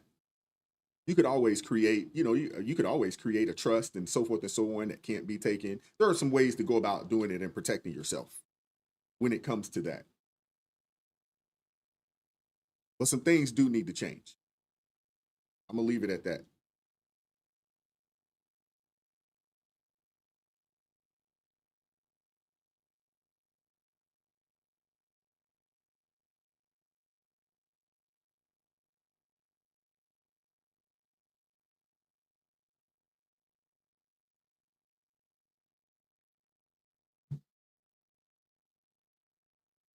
All right. I want to move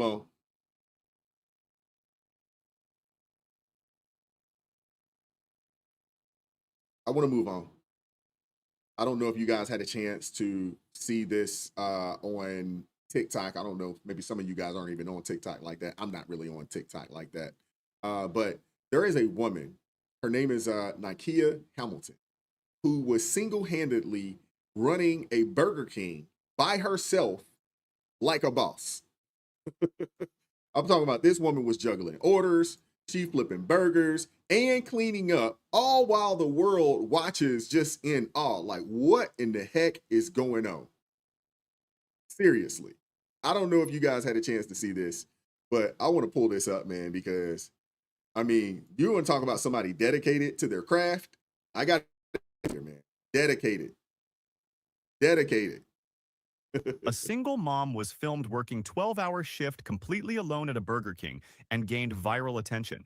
I just need y'all to know that at this Burger King right now, in Columbia, off interstate, whatever, we got one beautiful person working here all by herself. She doing everything. She doing the fries, she doing the burger, she doing the chicken sandwiches, she doing everything by herself.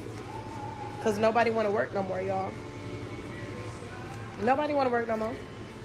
And she's in here by herself. Y'all see this right here? And I'm not lying. There's nobody in the back. Nikia Hamilton was juggling multiple roles: cooking, cleaning, and managing the drive-thru, all without any support. She doing this by herself. I need y'all to show her some love, okay? For real, because she holding it down. Columbia, South Carolina, okay? Y'all need to get her some help up in here because she busting her behind. She's doing everything she needs to do to make sure. Okay, so this young lady here in this clip that went crazy viral, out of Columbia, South Carolina, Burger King run entirely by one young woman, Miss Hamilton here. She was the cashier, cook, cleaner, even tried to juggle the drive-thru, all on a 12-hour shift with zero help. Someone filmed it, posted it online, and the clip went crazy. I mean, it just showed raw perseverance in a time when most people would have just walked out. Now, Nikia, she's 25. She's a mother of 3. Didn't say that she was a wife, something that we got to work on. But Nikia, 25, mother of 3, said that she did it because her kids depend on her. Now, shout out to her. She's working her tail off, but I got to say it, man. I got to say it. And I'm covering this because, I want to highlight this young lady, but I also want to highlight something else. Ladies, if you find a good dude, you don't have to work like this. If you find a good dude and get on his team, you don't have to work like this. I need the women. I need the moms, the grandmoms to start teaching these young women how to vet. Matter of fact, play a role in that. And I also need the fathers to get back involved in vetting men for their children, for their daughters. Because the reality of it is when you have daughters, she is your responsibility until you find her a husband. There are entirely too many women out here working like dogs to take care of their kids because they married or procreated with a bum. You shouldn't be working like this. You should not have to work like this. The women who have husbands aren't working like this. The women who have husbands are not working like this. Go find a good dude and get on his team. Now, I want to show her some love because she's doing what she needs to do. She's doing what she feels like she has to do to take care of her kids, but she shouldn't be in this situation. Somebody should have told her that, hey, this ain't the way. Now, I know we've had this feminist movement, which is a movement from the pits of hell that have told a lot of women, you don't need a man. You can do this by yourself. But the reality is you can't. You can't. The data is showing that you can't. And even the ones that can, the data is showing that they don't want to.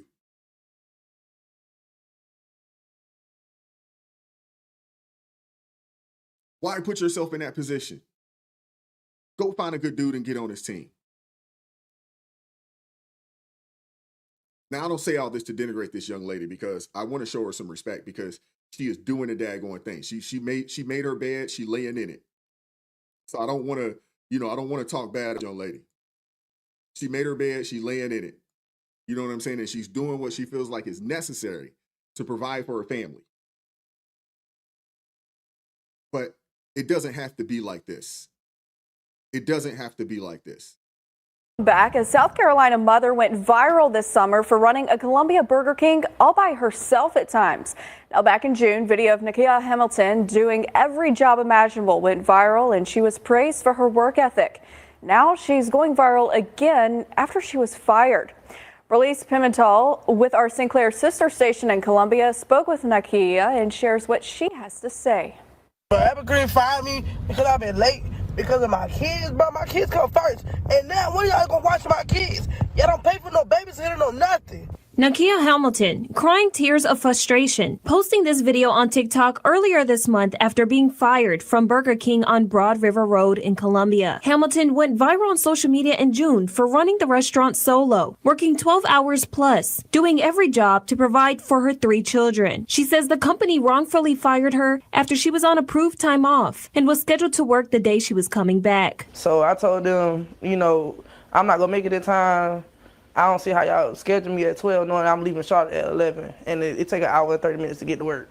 Still got to drop kids off, still got to do everything. Hamilton says they responded and told her she was terminated so she didn't report to work the next day. But Burger King reached out and told her to report back to work the following day and to be on time. She says the franchise owner, Matt O'Doherty, went to look at her time logs for the past 2 weeks and told her she was late too often. Hamilton says O'Doherty lacked consideration and gave her a final write-up. I was like, how I get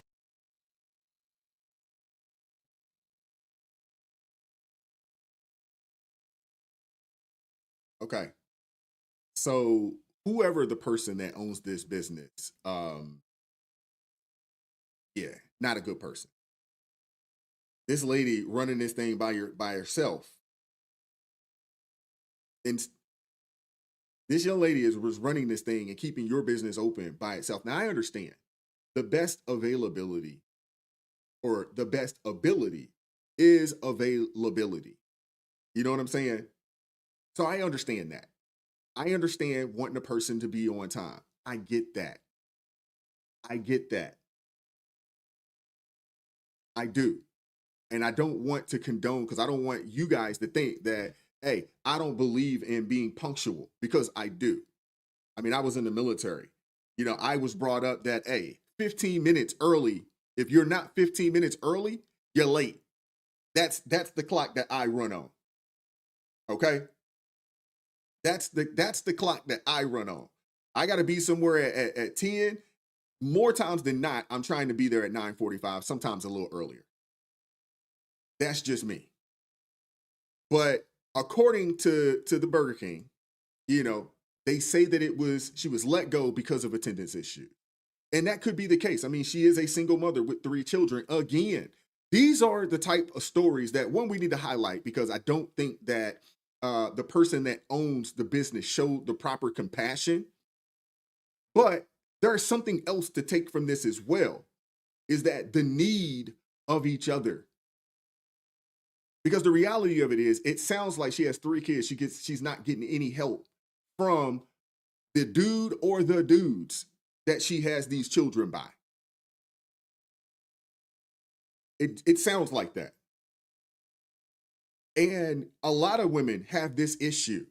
And honestly, that is a lot of the reason why you have a lot of women out there that aren't making the money that they feel like they deserve to make, is because They will put themselves in these positions. They'll have these children, and they can only work but certain places or certain times. They can only, I gotta go pick my kids. Like she said, my kids come first.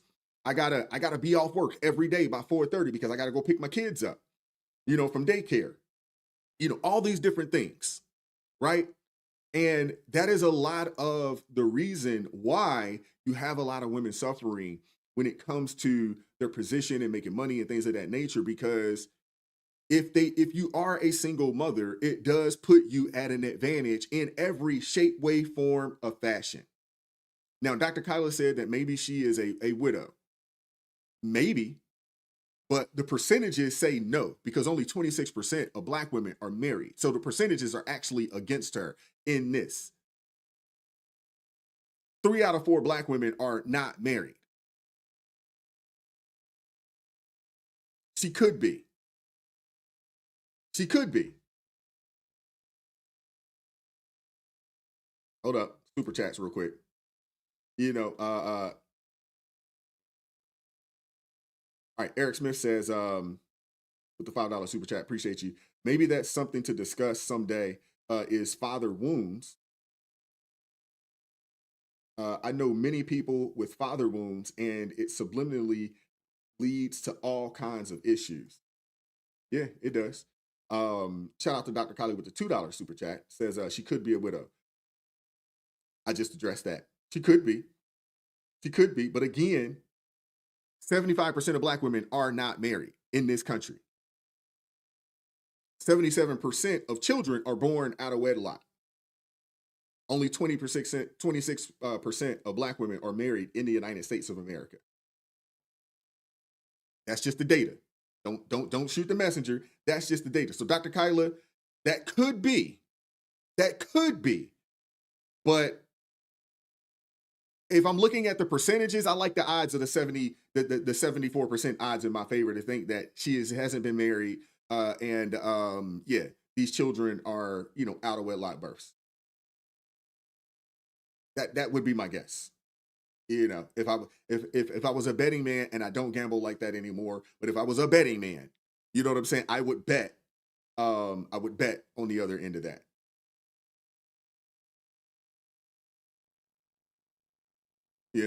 So that would be.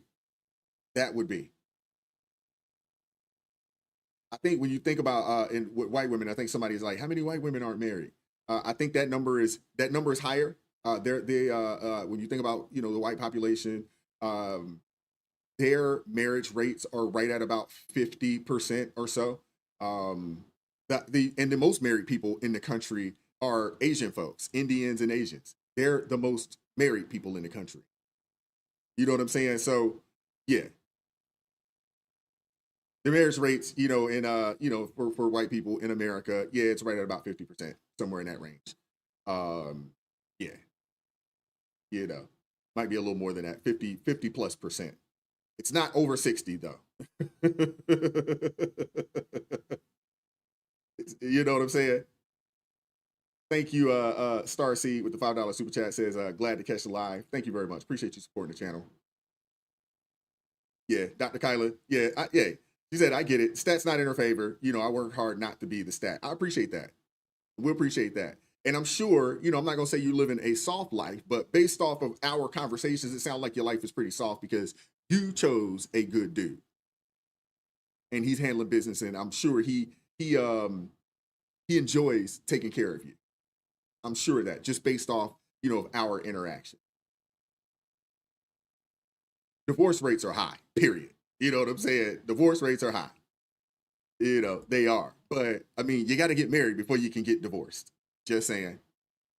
What we do know is, and I talk about marriage, one, because I am married and have been for a while at this point.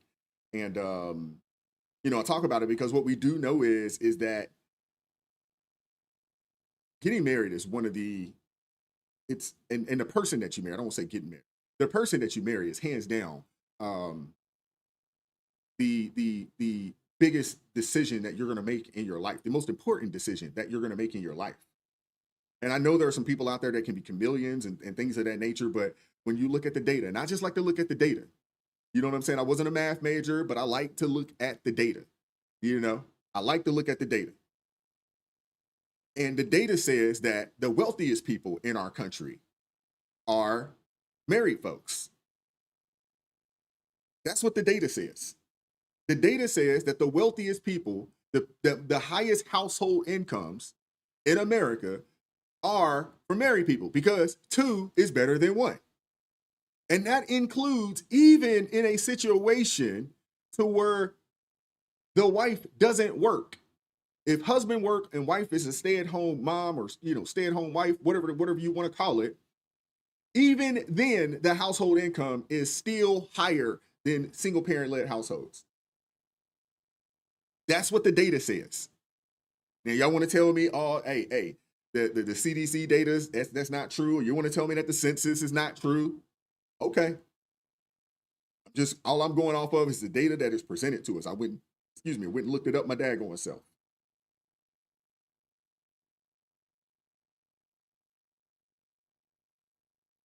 So she shouldn't be in this position. She shouldn't be. Seriously. And she was let go because of attendance issue. And though I think the story is a lot deeper than that, but she explained that, she always communicated with her general manager if she was going to be late. And it had never been a problem before. That's what she said. She also pointed out that after going viral, the corporation started putting pressure on her about speaking to the media. And in fact, they even created a new policy after the fact that no one should be ever working in a store alone. I agree with that. She should not be working in a store alone. I mean, you really open yourself up. You kind of open yourself up because it did go viral. And if people know that, hey, you can go hit this Burger King because there's always one person working, makes them real easy to rob. It's a safety issue. It's a safety hazard. Y'all know it. And it makes them, it could open up for her to be robbed or to have the store robbed.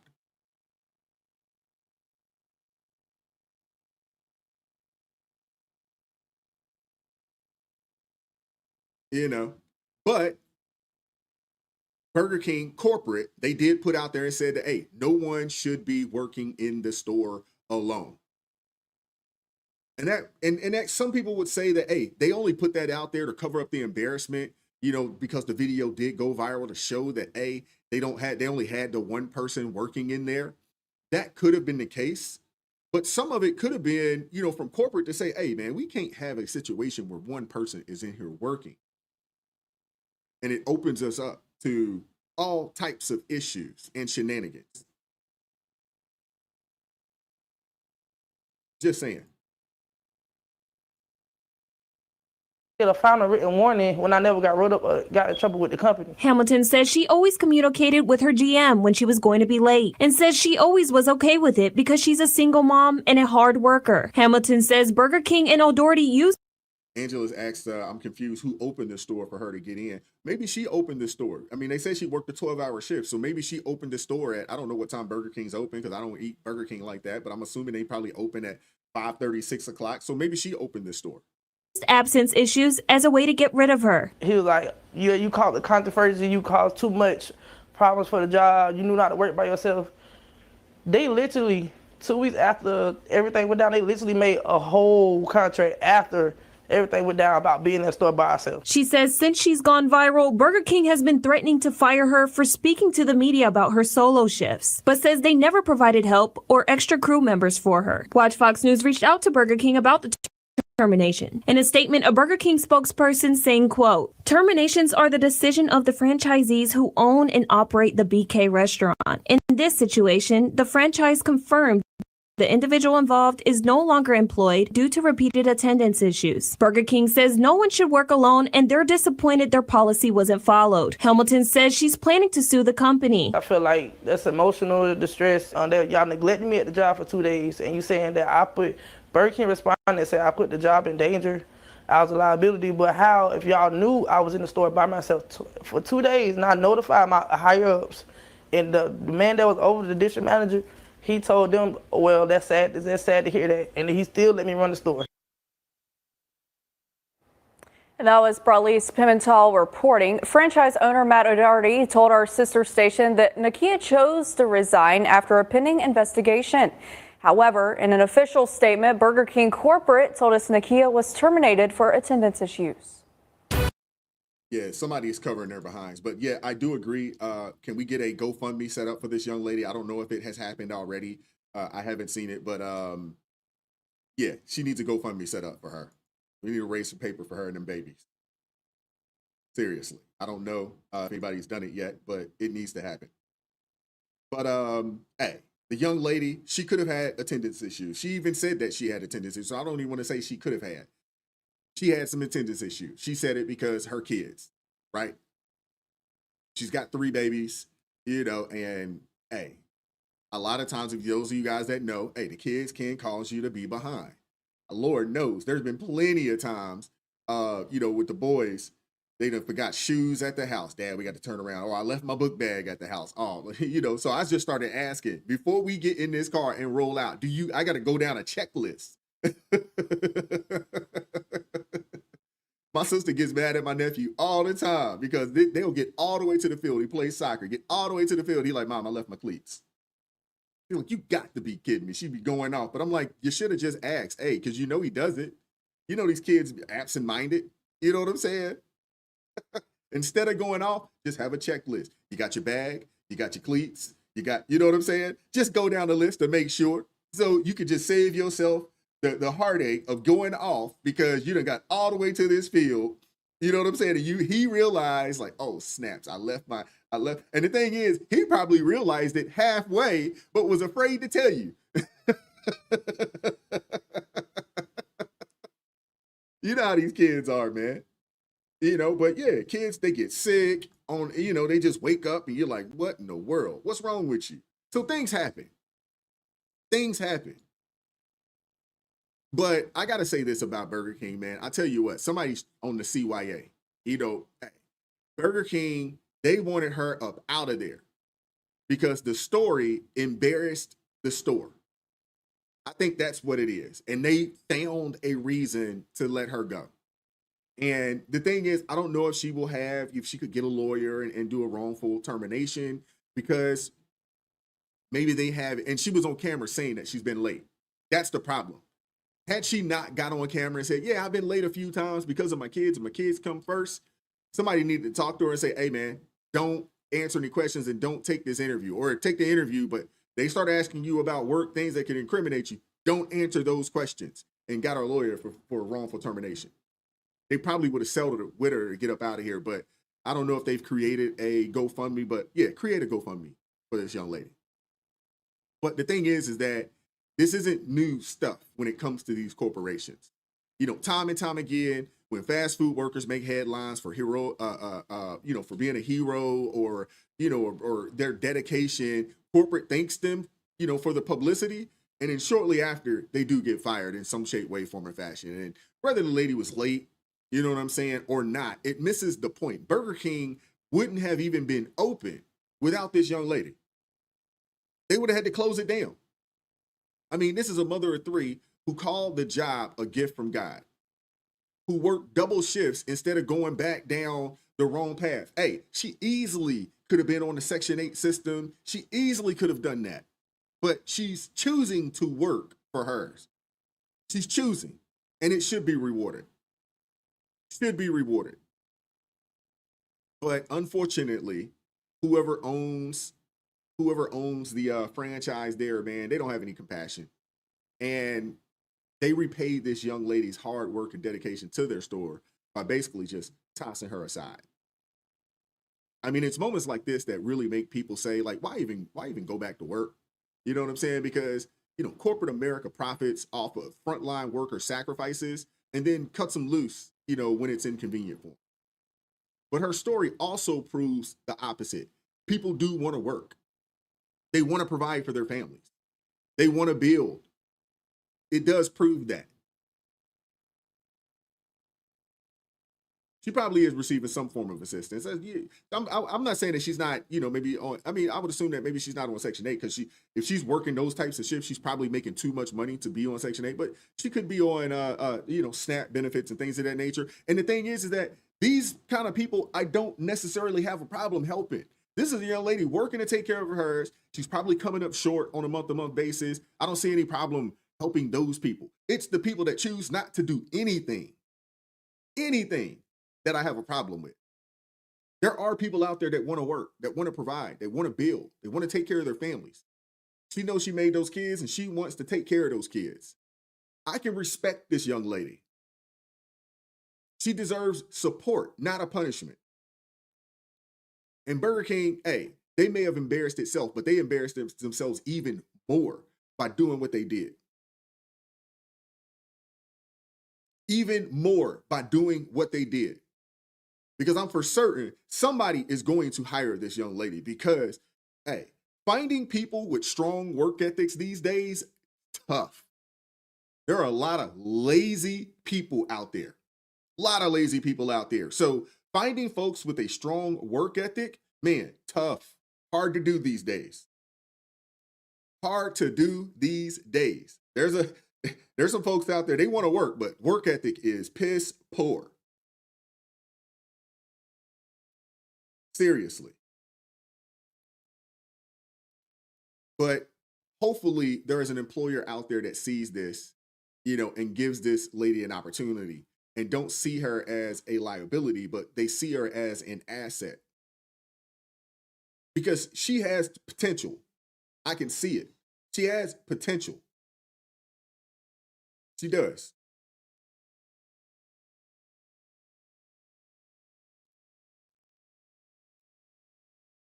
I wanted to bring that to you guys' attention, man. I don't know if you guys had heard about it before, but yeah. But also, I wanted to bring it because, the way they did her, I thought was just absolutely wrong. But I also wanted to shed some light to this because there are entirely too many women out there working their fingers to the bone to take care of children. And I'm not saying that they shouldn't take care of their children. I'm not saying that. But what I am saying is that we got to have conversations. We need fathers and we need mothers and grandmothers and grandfathers helping to vet these dudes. We need it. Making sure that these young women don't fall into the trap of this situation of, becoming, a baby mother of 3, essentially, a single mother of 3. I mean, you got to think about this for a while. The Democrat Party, for a long time, they were bigging this behavior up. They were bigging it up like it's a big thing, like it's a badge of honor. It's a badge, to be a single mother out here. No, it's not. Telling all these women that you can do it all by yourself. Work yourself to death by yourself to take care of these kids. That's not a flex. That's not a flex. Being a baby mama, being a single mama, being a baby father is not a flex. It's not. You're making life entirely too hard for yourself.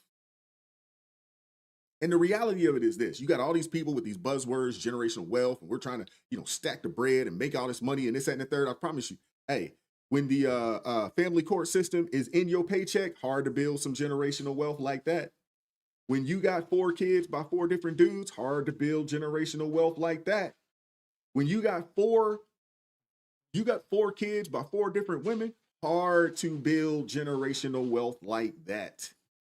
Because the court, you already got the government in your paycheck via taxes, Social Security and Medicaid that you don't get to touch. Now the court system, they're snatching that bread from you. And some of that money goes towards their retirement. Yeah. We need to get back to the time when a young man had to show himself as qualified to date your daughter, your granddaughter. We need to get back to those days to where you're not going on no date by yourself. You ain't going on no date by yourself. without taking a sister, brother, uncle, somebody's going on this date to make sure, that this thing stays PG. You not getting engaged to no man that hadn't sat down and had a conversation with your father and your grandfather and your mother and your brothers if you got some. Not happening. We need to get back to those days because it is pretty obvious that and I hate to say this, I don't say this to denigrate, but there's a lot of women out there that do not do a good job vetting and choosing the men that they choose to lay down and procreate with or to choose to marry. But in some cases, they're not even getting married. In a lot of cases, they're not even getting married. They were saying, there was a study that came out that by the year 2030, most women in this country, they were saying like the numbers is like 60 to 65% of women in the country, regardless of race, by the time 2030 get there will be single, unmarried, and either childless or single with a child. This is crazy. That shouldn't be. How many women do we got to see online crashing out because they're just working entirely too hard that they don't have to? And why aren't the wives out there saying, hey, it don't have to be that way?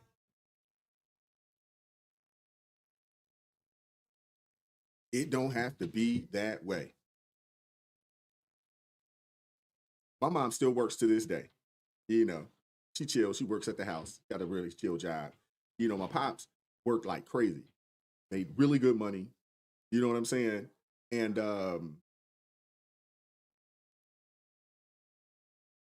they did okay.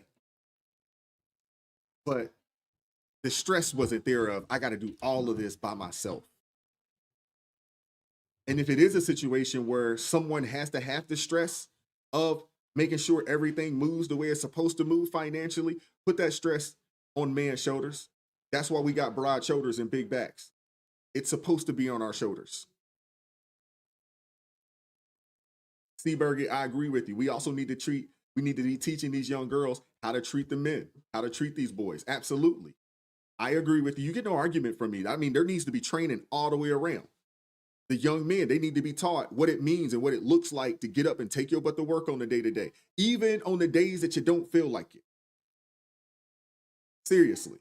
Even on the days that you don't feel like it, you still got to get up and go. I know your boss a jerk, but don't cuss him out because you got a family to provide for.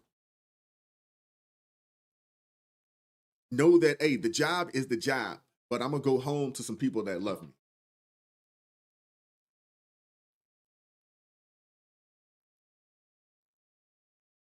There's training that needs to happen all the way around the board. Young men, young boys need to understand what it means to be a man and how to be, and they need to be trained to be husbands and fathers. And the young ladies, they need to be trained in the same way. They need to be trained what it means to be a woman, what it means, to be a mother, what it means to be a wife, and then what it means to be a mother. There needs to be training all the way around.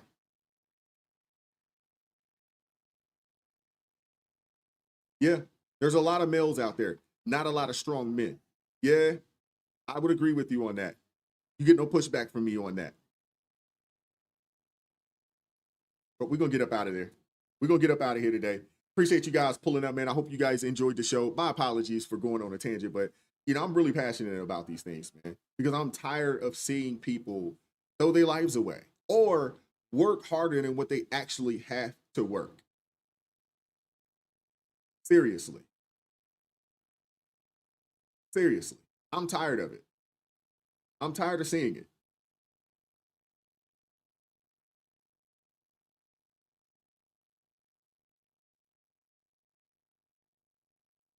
But I appreciate you guys pulling up this morning, man. Hope you guys enjoyed the show. I had a good time hanging out with you guys. I thank you guys for bearing with me as we got things started. Little technical difficulties and things of that nature. But we worked through it. Like I say, man, we build in the plane as we fly it. You know what I'm saying? I did see that. Crystal, I went and pulled it up real quick. It looks like they got the guy. And all is good. And I'm gonna do some research on it and study it. I may cover it a little later today or tomorrow. One of the two. We'll see. Yeah, Angela, I'll look into that. I'm going to do some research and see if anybody has created a GoFundMe account for this young lady. I'll do some research on it. If I find it, I will definitely put it out there and post it for you guys. So for any of you all that want to support, I would definitely donate and help her out as well. I'm going to do some research and see if anybody's put anything together for her. Hey, it's Wednesday. Enjoy the rest of your day. Enjoy the rest of your day. Tomorrow is Friday Eve, and I'm just letting you guys know early. The last show for a little bit will be Friday. We got a panel show on Friday. I am off all next week. Obviously, it's Labor Day on Monday, but then I'm off all next week. So there will not be any ARP in the morning shows next week because I am taking off. And her name is Nakia Hamilton, I believe. Let me double check that. And that's Nakia with a Y. Yeah, Nakia Hamilton is her name. N-Y-K-I-A Hamilton, H-A-M-I-L-T-O-N. So, yeah, so just letting you guys know, I'm putting it out there early. I will, let it be known on Friday as well. But yeah, we'll be off all next week. Obviously it's Labor Day, but then we'll be off next week. We'll be back at it again, Lord willing, on I believe it's the 15th, if I'm not mistaken. I think that's that Monday, that following Monday, we'll be back at it. And no, I'm sorry, not the 15th, the 8th. My apologies. The 8th, we'll be back at it on that Monday, the 8th. But yeah, we're gonna take the week off to kind of rest and recharge, and then we'll be right back at it like we never left, man. But I appreciate you guys, man. Appreciate you guys. Sugar Shane, I am my email address is admin_wise@proton.me.